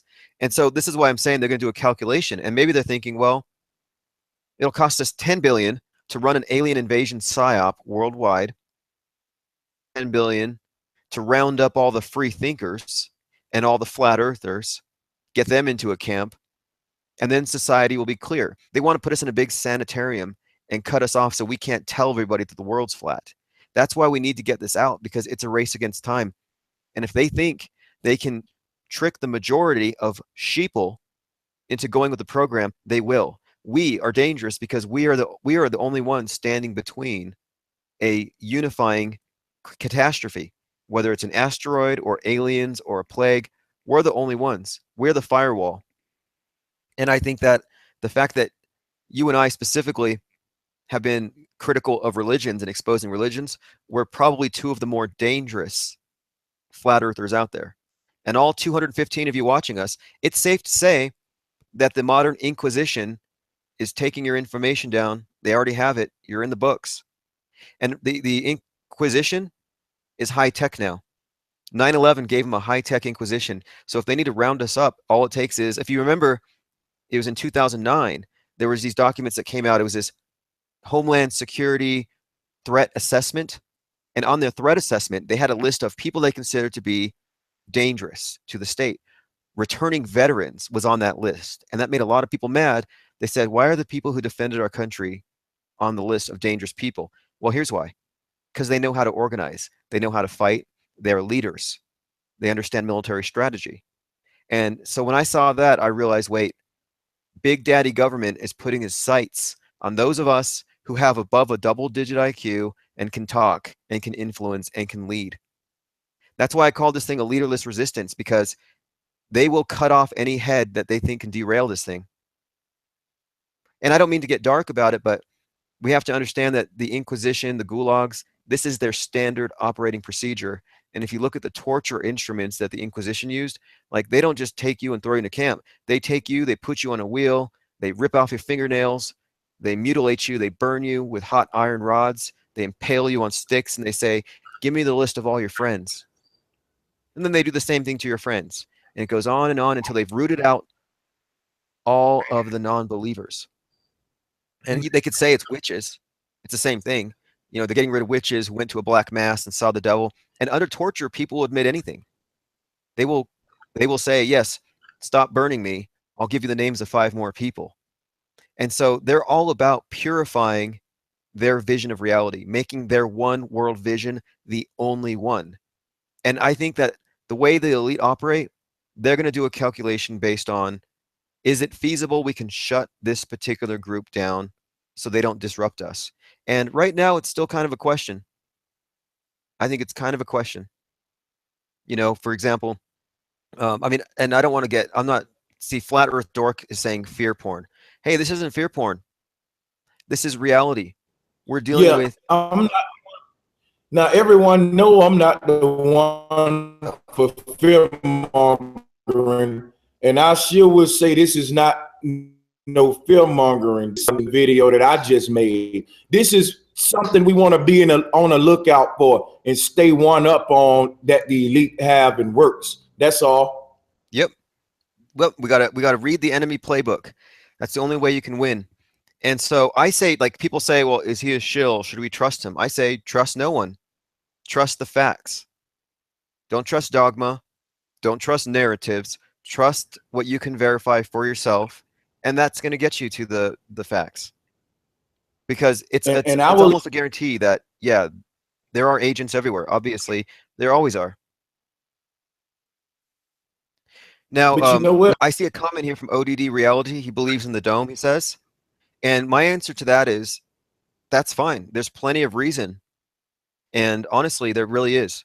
And I don't have a problem with that. In fact, if there is a dome, it doesn't rule out more land. It doesn't rule out any number of things because we don't even know what this thing is. We don't know what's You, above. We don't know what's below. So as long as you we can know unite on there's no curve, I think we're good to proceed. We're good to go. exactly. And you know something I wanted to plug in? I want everyone in the chat room after you, when you get a chance, go and watch the latest video that Flat Earth asshole made. I think his name is Jake. And Flat Earth Advanced Theory, because in that video it has a lot of dome Earth and infinite plane Earth concepts meshed together. And a lot of the examples he made in that video is the same examples I've been teaching on his channel. I don't know how long many of you been following me, but I've always known and the infinite plane, but I never really came up with a theory on how they might work. But I believe in the dome and the infinite plane. So I'm just putting that on a record that I don't either or.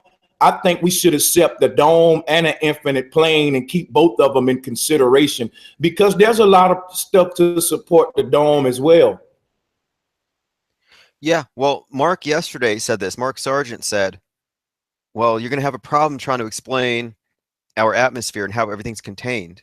So, like Odd Reality is saying right now, dome has the preponderance and makes most sense. Pressure system, natural climate control, which is what I was saying. And so, yeah, that very well may be the case. But here's the other part of it that's important to recognize. If there is a dome, it doesn't mean that we have to pick up the nearest holy book that backs it up, especially when holy books are used selectively. They're selectively interpreted by the priest to give everyone the explanation. And we don't want to give any power to religious authorities or governmental authorities. Now, whether you want to question Operation Fishbowl and High Jump, I mean, those could be real, could be psyops to keep us tricked. We don't know. We don't know if there's a 360 ice wall. And like you said, Flat Earth Assholes video, Advanced Concepts, he really did discuss this whole thing. He said, we don't know that there's an ice wall. There could be an opening. It could be several. We don't know that there's even cold, dark areas in between. And it's important to walk around comfortable with the idea that we don't know. It's safe. I mean, it's fine to be in the gray area. To be You, scientific means you're starting off with, I you don't know, have all the answers. I'm willing to find out, and I'm willing to have my ideas falsified. So that's how we got to keep this thing real. We have to keep it based on reality. exactly. And I think the realm of I don't know is very safe, because from that realm, we can always find out and do investigations to figure it out, as opposed to acting like we know or just settling for belief. So I do believe in the dome, just like Odd Reality. And what makes me believe in the dome is all of the parallels when we look at how the ancients concepts of the cosmology. But believe, and I'm willing to put those beliefs to the test every day. So that's where I stand on it. I believe in the dome and the infinite plane. Right, exactly. And someone in here remarked, if we have a dome, then no alien agenda. And this is something I kind of thought about. It could be the case. I've thought this before. If this is like a region and it's run like a plantation by these self-appointed kings, then we don't even have reason to think that if there are other regions around us, that they aren't all under control the same way. And so we could have next door neighbors a few thousand miles away who think they're on a globe. And they could set up an interplanetary invasion quite easily if they needed to. We don't know who's next door or if we even want to meet them. And it could be the case that we're surrounded by a bunch of places that are still in the dark ages, and they don't want us getting over there and waking those people up. That's the idea of the plantation, is you don't want people to leave because it disrupts the status quo. And the way you keep everyone enslaved is you keep them, well, it's ancestral slavery. You want them born into it. You raise them from the time that they're little A good way to understand how these slave systems operate is to study Plato's Republic. In Plato's Republic, he said, don't tell people they have mothers and fathers. Tell them they come out of the mud. And then you tell them, you were born with bronze blood, so you're going to be a farmer. You tell this one, you were born with silver blood, so you're going to serve the elite and manage the farmers, basically as like knights, the gentry. And then you're going to have those who are born with gold in their veins, and those are the ruling class. And they keep everything stratified. So if you're gold, you don't mate with the lower class. And that's what they established with Plato's Republic, was it's supposed to be a perfect society. And that's their blueprint. They need you to be born a slave so you're comfortable with it, like a caste system, and you can't move out of it. That's why the elite employ a lot of communism, because they don't want people to have upward mobility. They want you staying at the same economic level that you were born at. And so communism isn't about helping the poor. It's about getting rid of the middle class so the poor stay poor and the rich stay rich. It's about the status quo. I think that this flat earth thing really ought to be a huge shakedown of the status quo, because here's one thing it'll do.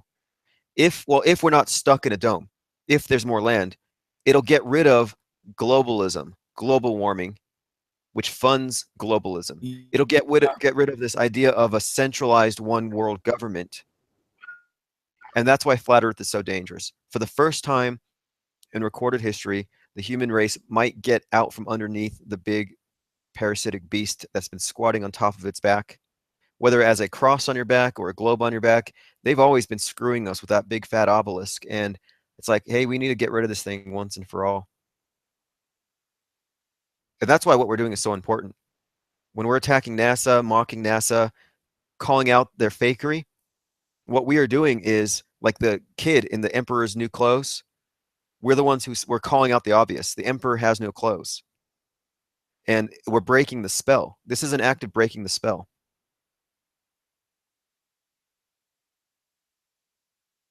And someone here, Empress Lu says, ancestral slavery. Exactly. And that's what we are. We are 500 years into this present slave system, where the same leaders that kept our, 500 years ago, our counterparts would have been basically ruled over by these clergy, these priests, speaking for God. We just got out of that, so we think, but no, they've still been running the show behind the scenes. And so we were all born into the system. We were all brainwashed. All of us have this in common. We broke our programming. That alone, that binds us closer than our different interpretations or ideas about how this thing is. So, we have more in common with domers and non-domers, doesn't matter, than we do with people who are just committed to preserving the globe. And most of them are just useful idiots. You can hear my they have voice. Stockholm syndrome.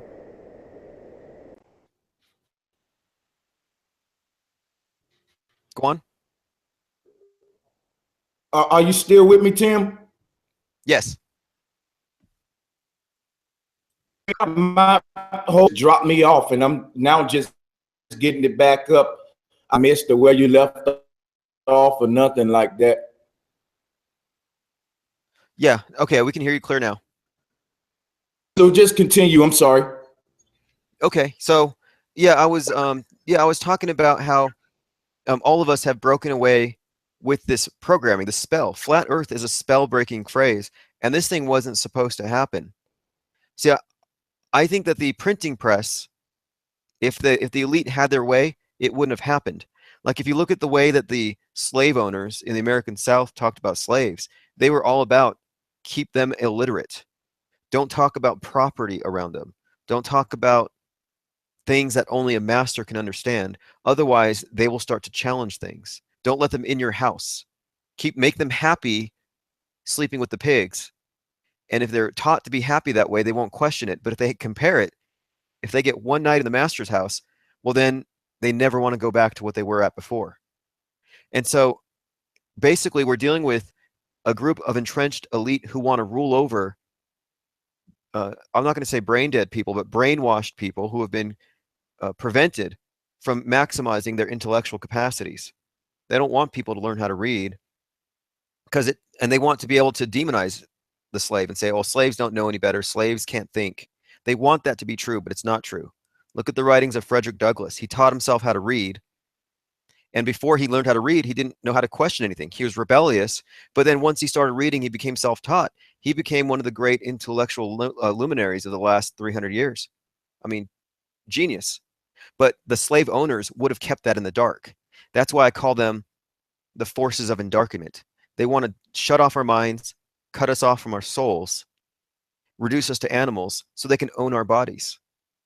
That's how they roll. And so right now we're at the point where all of us are becoming increasingly literate in the language of the controllers. When you see symbolism on TV, you're not supposed to know what that is. The fact that you do means that you're reading their language. It means that you are now a threat to them and you figured out something's going on. And that's why I encourage people to study symbol literacy. And they don't want thinkers, as Anthony Baker here pointed out. They do not want thinkers. What they want are believers. And this is one thing, you know, the church does miracles, people will fall for it. Like if they did a Project Bluebeam and they had angels in the sky saying go to church, all the Christians are going to grab their Bibles, grab their rosaries, and they're going to run to the churches. They're not going to think twice. And those who do think, you know, we are the ones who are a thorn in their side. And so that's why I think that we need to make this thing get bigger and bigger, get it out of the internet, into the streets. We need to make it so that it cannot be removed. We need to kind of like what during the Reformation, what Martin Luther did. He made a list of 95 complaints, 95 arguments against the church, and then he nailed it to the church's door so everyone could see it. It was a big symbolic gesture. And that's where I see this thing going. It's when flat earth gets mainstreamed, not by celebrities like Shaq mentioning it. No, it gets mainstreamed by individual flat earthers taking some type of actions, whether it's writing a book, releasing an album of music with flat earth themes, or going to your city councils, going to your colleges, finding any open microphone, talking to people on the streets. I went to a church's chicken the other day, and there were some homeless people outside asking for money, and I didn't have any cash, but I got them some on my card. I bought them lunch, and before I gave them I handed them the food. I'm like, hey, any of you heard about this flat earth thing yet? And they were like, what? And I said, yeah, the earth's flat. The elite, the ones who rule this place, lied 400, 500 years ago. They made it up. They made up the globe to hide land and resources and to screw us over. And when I put it in those terms, it's the elite rich royalties screwing us over.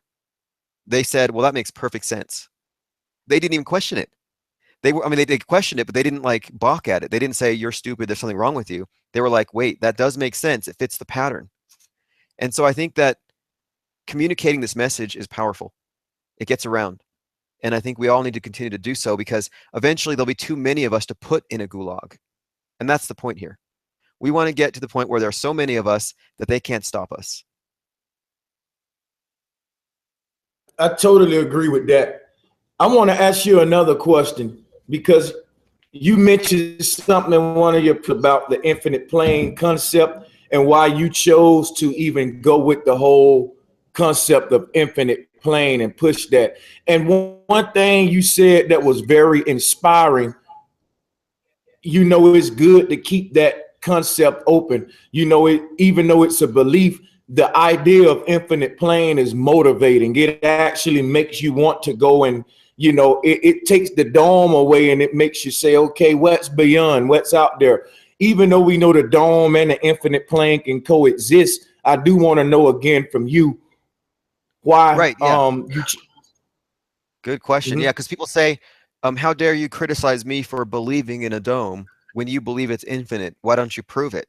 And my point is, well, I don't know. My belief is falsifiable. If I hit a dome, I'll get a new web domain and I'll change my approach. But my point is that keeping it open means that let's not put boundaries around what we think. Let's not limit our thinking. Let's keep it open to the possibilities. So for me, infinite means I don't know. Infinite possibilities, it's a big question mark. And that's my approach going forward. So let's not put any boundaries on there, especially if the boundaries were somehow inserted through predictive programming in various religious books, or if they're putting the idea out there that we shouldn't go. Because we have to remember that any time we've had any freedom or liberty from these people, it's been as a result of rebelling or running, like the Pilgrims or the American Revolution or the French Revolution. It's always been getting away from these parasites, and it's never been successful. There's been varying degrees of success. The only reason that we have more than a printing press, the only reason we have an internet, is because of market-driven technologies. And market-driven technologies aren't possible in slave states because slaves can't own property and accumulate wealth and invest into products and cause them to develop. And so I see this right now, this opportunity is unique because for the first time, we manage at the point of a gun, it took a revolution, a leaderless resistance, asymmetrical warfare to overthrow the king. And even if it's not perfect right here, right now in this world, we gave ourselves some breathing room to regroup, to organize, to develop. And now that we've had that development, we've organized to an extent. Now we're waking up to say, hey, look, maybe we have the technology, but it's being used against us if we're brainwashed. Like if we're all brainwashed into believing in the globe, it doesn't matter if we're high tech because we're going to be convinced by their aliens and their Project Bluebeam and their impressive direct energy weapons. And then on top of it, another thing to consider is if they do a psyop, like an alien invasion, they're going to have agents everywhere who already have footage to give to the news, who can give accounts to say, I saw a UFO do this. They may even have some genetically engineered hybrids or people with surgeries. They're going to have something to convince enough people to make it real. And it doesn't have to be. And then all they need to do is make sure that there's more believers than non-believers. And that's what religions have always done. And the globe is a religion. In order to preserve itself, it always needs a way to root out the infidel, the non-believer, the apostate, the sinner. They always have these derogatory terms to those who don't agree. Like for apostasy, if you're in Islam and you leave, you're an apostate, meaning you can be killed for leaving the cult. If you leave Scientology, many Scientologists will attest to this. They have ways of stalking you and keeping you from talking bad about the church. In Freemasonry, we swear oaths that we're not going to talk about this to the outsiders or you can come kill us. And I've taken these oaths and I reevaluated them.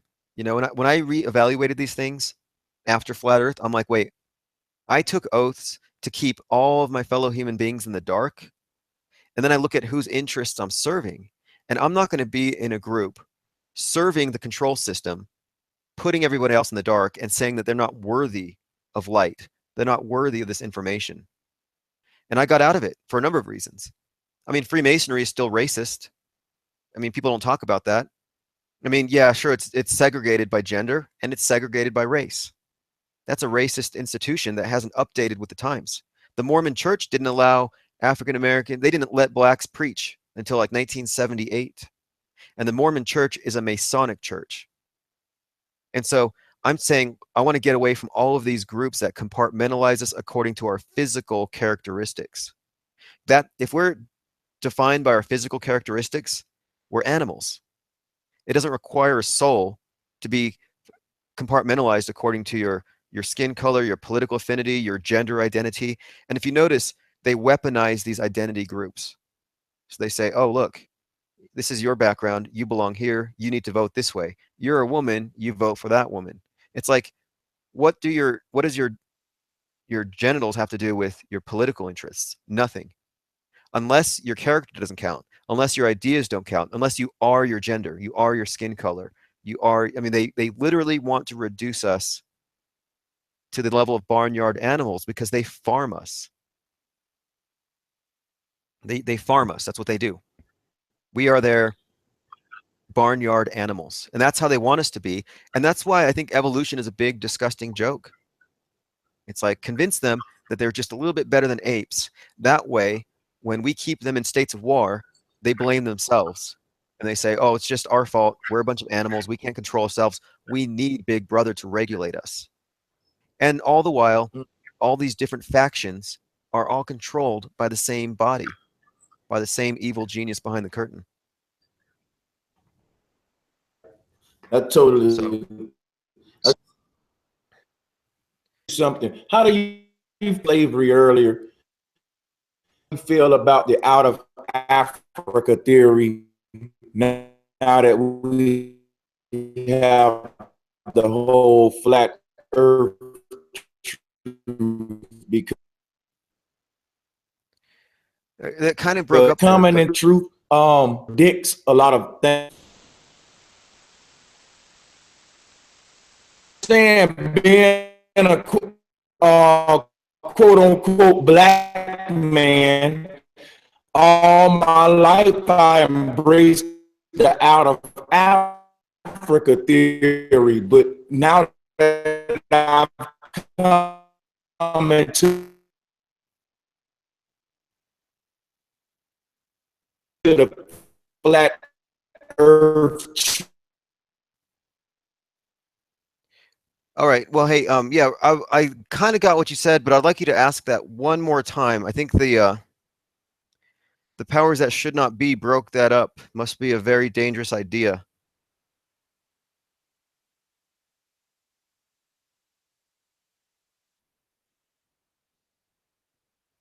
Yeah, your mic, maybe you could type your question really quick here. Yeah, I would type it really quick because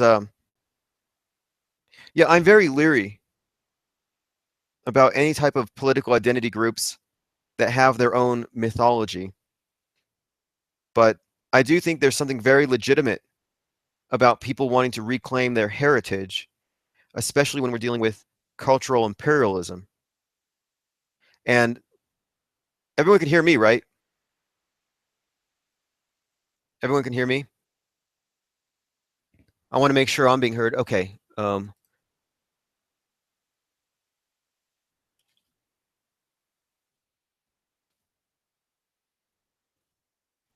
Okay, I think everyone can hear me. I'm going to continue here. Okay, great. Just making sure. Are you back with me? Okay, yeah, now we can hear you. Go ahead and re-ask your question with regards to what you were saying about just a minute ago. I guess your mic cut out.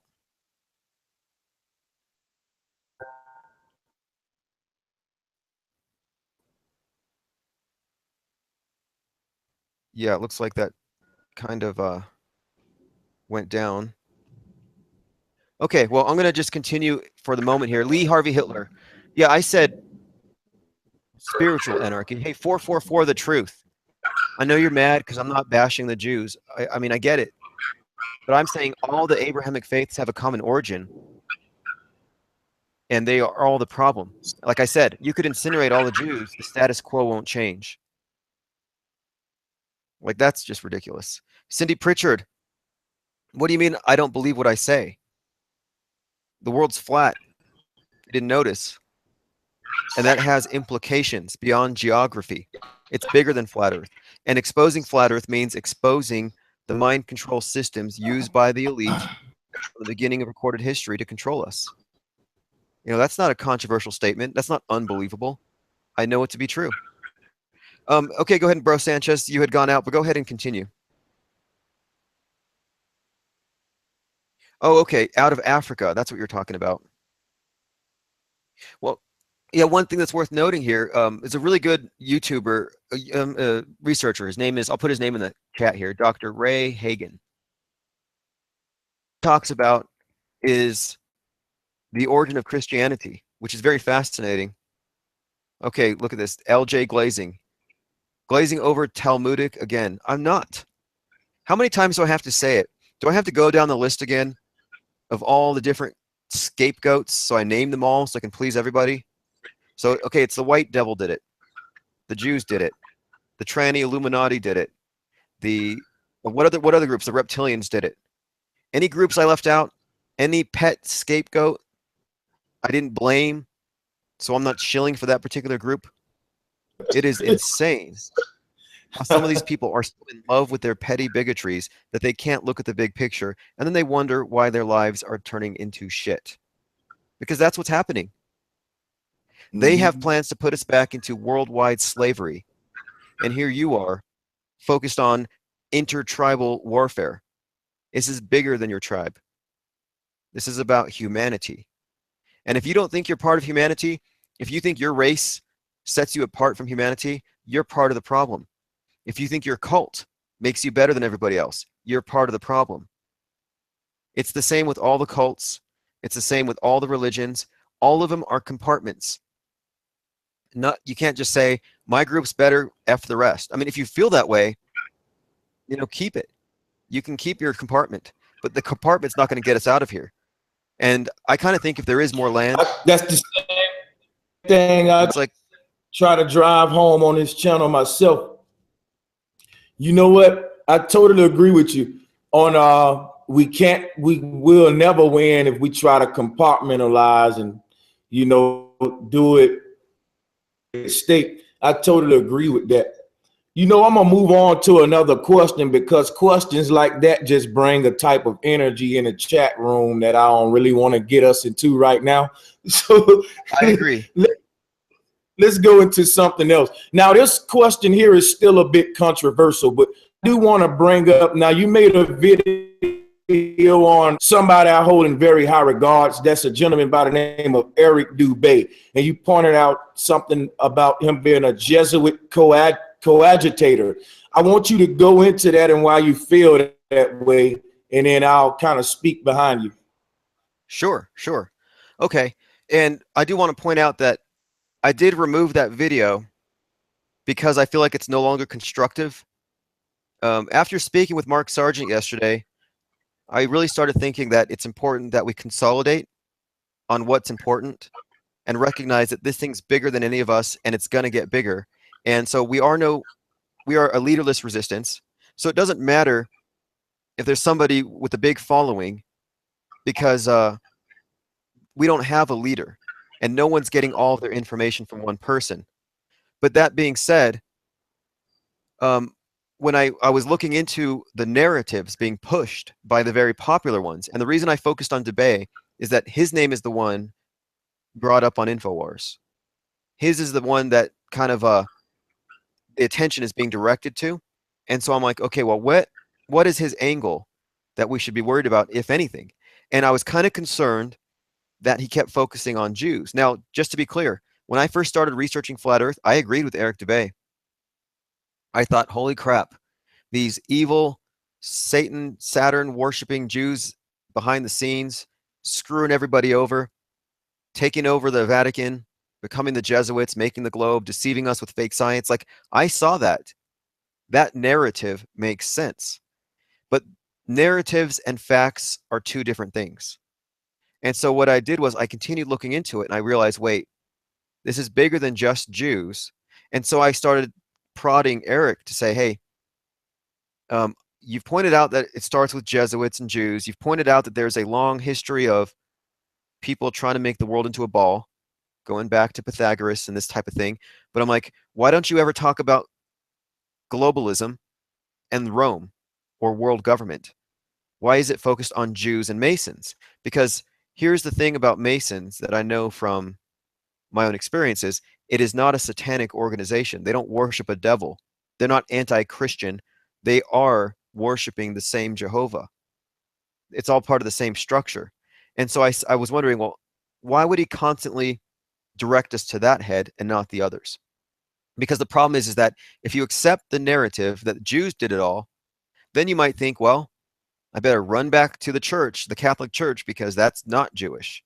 I better run to Scientology because that's not Jewish. I better run to atheism. Like, in other words, it just seems like it was a red herring to keep us from looking at the beast and finding a convenient scapegoat. And it didn't seem right to me that he would constantly focus on that, given his level of research. And then the more I researched into the Jesuits, I learned that their standard operating procedure to cover for Rome is to blame one head of the Hydra. That's what it was. And so I called him out as being essentially serving as one of them. And for a time, I thought it mattered. I thought he's going to come clean. He's going to expand his levels of, well, rather expand his target from just Jews and Masons to Jews, Masons, Catholics, Muslims, Islam, heliocentrists, atheists. I thought he would have seen the big picture. But talking to Mark and talking to a few others, I realized it doesn't matter what he thinks as his conclusion. as long as his facts are good. And his facts are good, which is why I removed the video suggesting that he's someone who shouldn't be trusted, because I trust you, the listener, to think for yourself. I'm not here to police anybody's thoughts. I'm not here to correct anybody's record. And we all have the freedom to think for ourselves, and I have to respect that. And so I don't agree with focusing exclusively on Jews, but that's not my problem if that's his particular narrative, because you have to study all the heads of the Hydra. I would suggest you should watch Jew World Order if you want to learn how that works.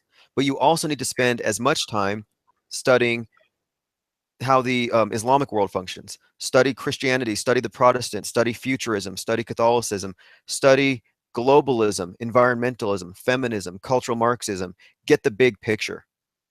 And my channel's a big picture thing, which is why I openly endorse Eric Dubé's work. I think it's great.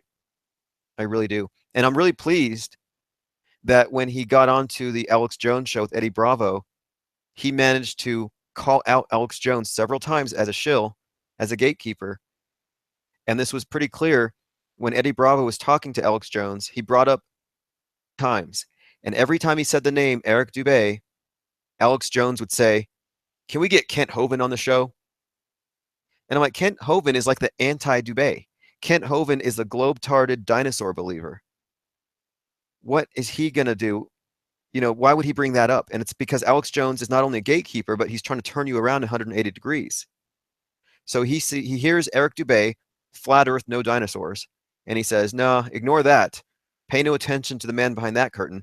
Focus on Dr. Kent Hovind, who believes in the globe and dinosaurs and is a known disinfo agent.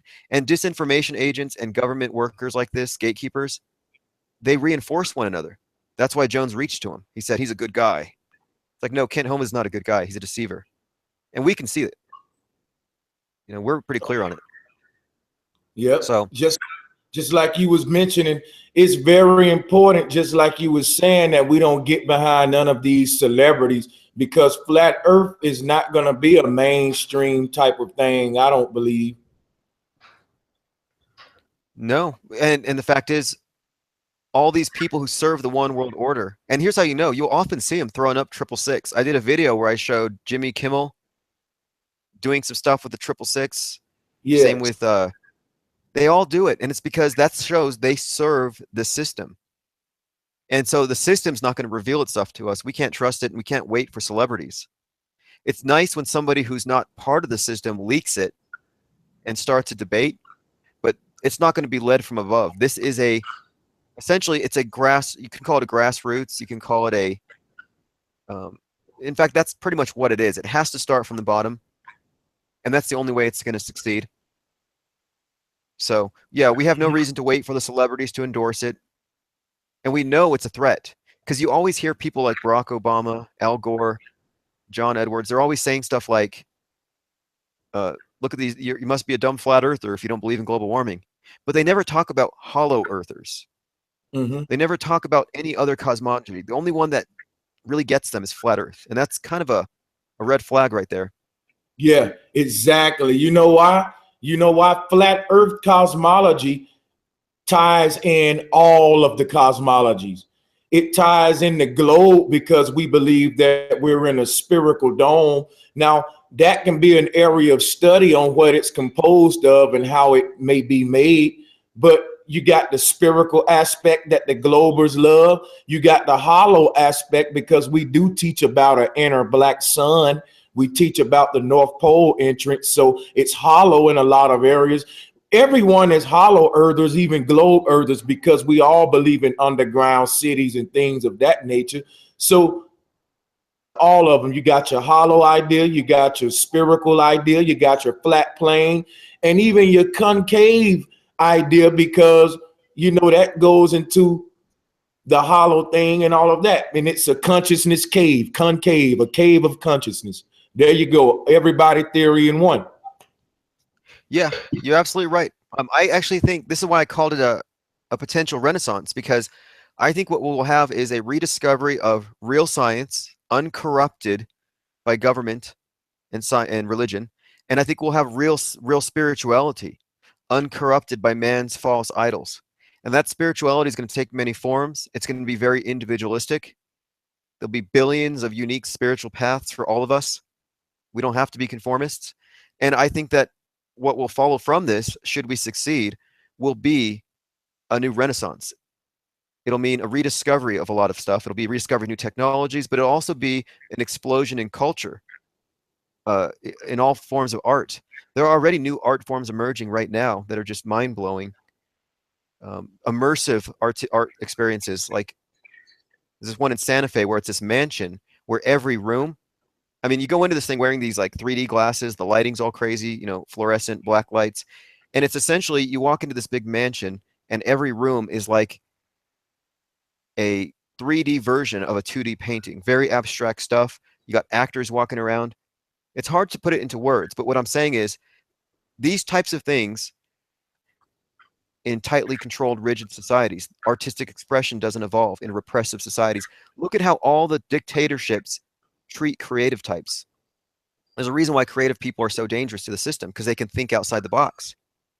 Other people who have I've just talked to about flat Earth have mentioned the same thing. They've said it seems like more than 75% of the flat earthers they come across, artists, writers, or in some way involved in creative thinking.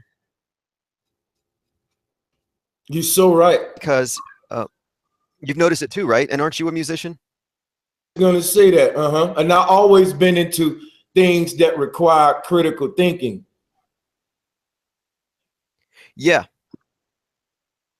exactly. And it's always, I think it's because you can think outside the box. You didn't find it as difficult to conceptualize flat Earth as some people would. Get One outside thing, the globe. just a lot of things with flat Earth. A lot of people say, "How can you believe in flat Earth?" And I always tell them, "I know that the Earth is flat." You know what I mean? It's not a belief.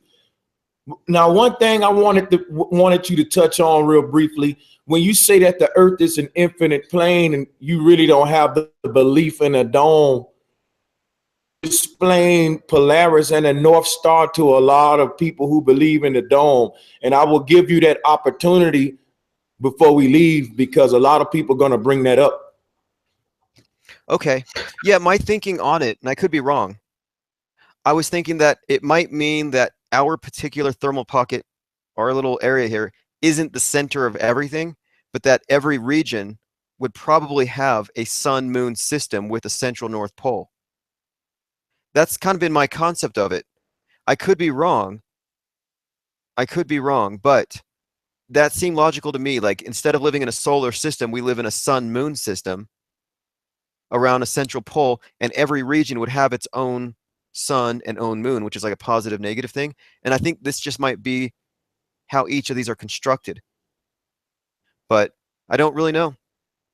It's open to interpretation, but that's I've, pretty much been my theory. I've heard a lot of people who have the infinite plane theory that they say that when we looking at the stars, we have vanishing point taking place the same way we see on the horizon. So we're seeing Polaris sort of like the highest body of light. We're kind of, all of our eyesight is merging toward Polaris in sort of a way, sort of like they saying that the astral plane is a literal plane. And when we look up by our eyes, making it go into converge into a triangle, we're seeing Polaris at that point. So that's something I guess we can look into also. I know I'm not explaining it dead on. No, I know what you mean. Like, I'm not ready to define everything in a concrete way at all. I have a big question mark in front of me because, yeah, I'm open to this being, like some people describe it as a realm. And that makes a lot of sense to me because, yeah, we really don't know. And it could very well be that, like, if you read, for example, Enochian magic, which is a branch of magic based on Enoch, who spoke with angels. It's angel magic. It's kind of like voodoo, but you're working with angels. And it has this entire cosmology where it has different ethers, it calls it, like different planes of existence. And so, you know, I'm open to the fact that now that we know we're not a heliocentric system, we know that we're spiritual beings caught up in some type of prison system. I know that once we tear this prison system down, we'll be able to figure out what we actually are and what this place actually is. And that's one of our incentives for bringing this thing into the light, because they know, the controllers know what's up, and they're keeping it from us. Not just maps, but also spiritual technologies. In fact, one final point I want to make is one of the things that they're hiding more than land, more than oil, more than resources is our spiritual natures. They're mudding it up because they don't want us to know. Just like in the Dark Ages, we were kept from using logic and reason. They try to blot out our intellect. And the Renaissance was discovering our intellect again. And we have it now. So what I'm saying is that what happens when our intellects are fully engaged and then we're fully spiritually engaged and physically free? I think we will remake everything. I think I really have a very positive, optimistic outlook in this if we succeed. And if we don't, I see us going back into, that's why I call it the forces of endarkenment. They want us in the Dark Ages. That's why they use fear and terrorism to control us, and war. They don't want us thinking spiritually. They don't like us being intellectual. They don't like thinkers. They want us to be somatic narcissists, rooted in our bodies, only obsessed with instant gratification. And so I see us as rising out of the Dark Ages for once. And yeah, it's the spirituality, the spiritual side of things, the metaphysical realities that we need to uncover. And a lot of that stuff's going to come out into the open as soon as we shake down the big fat beast squatting on top of us. Yeah, I totally agree with that myself, that a lot of that will come down. And I got a positive outlook on it all too. I don't see it as the earth is a prison, but I totally agree with you that the controllers have created a mental matrix type prison in our minds where they have hidden a lot about the humans. So I totally agree with that. I just wanted to ask you before we close out, was there anything else you wanted to go over? And then I'm gonna let anybody in the chat room get their questions for you before we close. Yeah, my final thing I'd like to say is we don't have to fear shills or agents or misleaders as long as we trust ourselves and no one else, you know? So I'm not asking anyone to trust me. I'm saying trust your data. Let's all just get the information and focus on the facts. And we can all break this spell together. But yeah, let's go ahead and answer any questions that anyone might have. Hey guys in the chat room, y'all go ahead and let us have it. Let us have those questions. Shout out to Santos Bonacci. I see people posting his name out there. Shout out to ODD Odd Reality. Shout out to Jeranism, Globe Busters, Eric Dubé, Mark Sargent. Shout out to Nathan Oakley. Shout out to Wanda O'Reilly. Shout out to Flat Earth Matters Not. And shout out to Infinite Plane Society. Go in the description section and subscribe to his channel. You see any good questions out there that you want to deal with, my brother? Nathan Oakley is asking, what advice would you give to a sheep when broaching the flat earth question? Hey, that's a good one. And here's one that I've been using recently. I have some friends who would disavow me if I told them what I believe. So what I brought it up the other day. I said, hey, I've been thinking that maybe the globe isn't showing us the whole story and that they're hiding a couple continents from us and that NASA's involved in this deception and they're hiding resources because they're a bunch of greedy control freaks. And when I say that, I don't talk about flat. I don't talk about anything other than they're hiding land. And I'm finding people accept it at the drop of a hat. And so, in other words, to breach the subject with a sheep, give them the motive for why they would be hiding something. And if you can give them that motive, then they can accept it. Because the main thing people reject is, why would they want to lie about the shape of the earth? So I always bring it up that way first. What do you think about parasitic elite hiding land from us and distorting the maps? We know they lie about history. We know they lie in the news every day. Why wouldn't they lie about the very maps and the structure of our reality? So they certainly are lying about it. And somebody else said they still bringing up the out of Africa theory. Let me ask you this, speaking on Pangea. How do you feel about that? I know we didn't really get into it earlier. I'm gonna give you a chance to briefly go into that again. We cut off earlier. Oh yeah, that's right. And that's a good question because we know that archaeology has been absolutely distorted. We know from, like, you know, if you haven't watched Bone Wars, it's one of Eric Duvay's videos. Everyone should watch it because they've totally screwed with our pasts. And so a lot of that stuff, like Pangea, I imagine it's most probably fake or false, but there's some truth in it. Like, and a lot of these questions we won't have answered until later. Like, if there are other areas, it might mean that some of us came from different regions. This could have been some dumping ground. Maybe a bunch of elitist slave traders from ancient Babylon dragged people from other areas and threw them in here, created this melting pot. So Wow. I'm open. That's so interesting. Now, I never heard that concept before, and that's so interesting right there. Because lately I've been looking at that old Hawaiian map with all of that land around it, and I've been thinking the same thing. Like, what if the different races come from, and the different blood types too? Maybe that explains a lot of things. So that's very interesting. You know? And that's why I'm saying this is going to be a scientific renaissance, because we're going to have to all go back to, back to the beginning and figure it all out again, because everything we've been taught are lies and it's all on the table.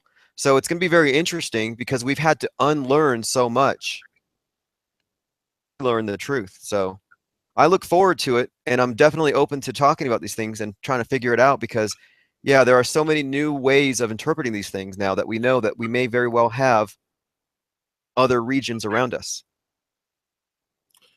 So that's what's up. Hey guys, I just want to say before we get out of here, I really enjoyed this with Infinite Plane Society. I hope to have him back again. This brother know all he got to do is send me an email and we're going to make it happen. And I set this up because I was inspired by the videos on his channel. So I'm going to urge you all once again to go and subscribe to his channel with the description link below. And I wanted to also shout out Pt2 Veritas. That's another good channel. And before you leave IPS, I want you to shout out some good flat earth channels, because I just found out about you about a week ago. Oh, excellent. Yeah, well, definitely. Let me see a list of them. I should have written some down. If you're not subscribed to ODD Reality, definitely go on there. Check out his videos on, he did a video on zombies, which we need to look at, because we have to look at culture. And that's one of the things he does on his channel. Let's look at Nathan Oakley, 1980. I think he's a very good interviewer, and he's very active. So definitely subscribe to Nathan Oakley, 1980. Obviously, you're going to subscribe to Eric Dubay. I definitely suggest everyone check out the dinosaur videos, because we need to actually look at the big picture. And part of it is recognizing that our entire past has been tampered with. Flat Earth Subgenius, very active, good channel. Check Flat Earth Subgenius out. He's definitely on these same lines. So, and I'll be on my own channel. Oh, well, on my own channel, I'm also starting to do reviews of other YouTubers. So definitely follow my channel, and I'm going to be reviewing people. Check out Russian Vids. Russian Vids is good. He's the one who made, the reason I always call things garbage is because I got that from Vids. And he's topical, and he covers the psyops. We need to stay on top of the psyops. You're so right. I also want to plug in Flat Earth Asshole, Curious Life, and somebody else I'm missing. Celebrate Truth. Celebrate Truth just did a good one yesterday, showing scuba divers in space and outside of the SpaceX rocket. Celebrate Truth is a real good one, as well as Rob Skiba. And who else? I don't want to miss nobody, because I know y'all gonna go and check for these good channels. There's a lot of small channels I want to shout out before we get off. And I think this small channel called Daphne. Yeah, you know what? That's funny, man. I was gonna say Daphne Rimmel, and the reason I stopped is because people get so mad at me whenever I reference her videos. But honestly, she's candid, she's blunt, and she does a lot of research. Daphne Rimmel, and watch her videos about medical hoaxes. Definitely check out Daphne Rimmel, and definitely check out Captain Obvious. That's a good channel. And you can't forget about Patricia Steer as well. Okay, we're gonna shout out everybody. So yeah. I pretty much assume everyone's got Patricia Steer, Mark Sargent, and Eric Dubay down, but yeah, definitely mention them. and Scrawny to Brawny, and also Stinky Cash. So I'm going ahead. Okay, and D Murphy. I'm sorry, D Murphy. Gotta add Dave Moore. Okay, good. All right. Well, hey, thank you very much for having me on. I've been intrigued by your channel. It's good information to hear. And I think your interview, if you haven't, anybody here, if you haven't heard it yet, listen to Bro Sanchez and ODD TV. Very good discussion regarding these same topics. Definitely the Morgile, Jeranism. I think we've named most of them, but like I said, we're going to continue to promote one another as this thing moves forward. Oh, yeah. Oh, yes. So I want to give you another shout out. And just remember, bro, you can email me and we can crank it back up anytime. Absolutely. All right. Well, you have a great day. It's good speaking with you. You too. And for the guys in the chat room, I'm going to be with you just for a little while longer. And take some of your questions that you may have for me before I get out of here. I think I got about 15 minutes to spare with you guys. Shout out once again to Infinite Plane Society. Didn't he just give us a lot of great information today, guys? I would like to think so.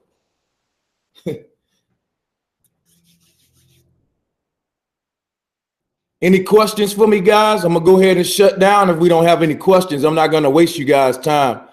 So I don't see any questions out there. I'm going to go ahead and sign off. Until next time, peace and much love.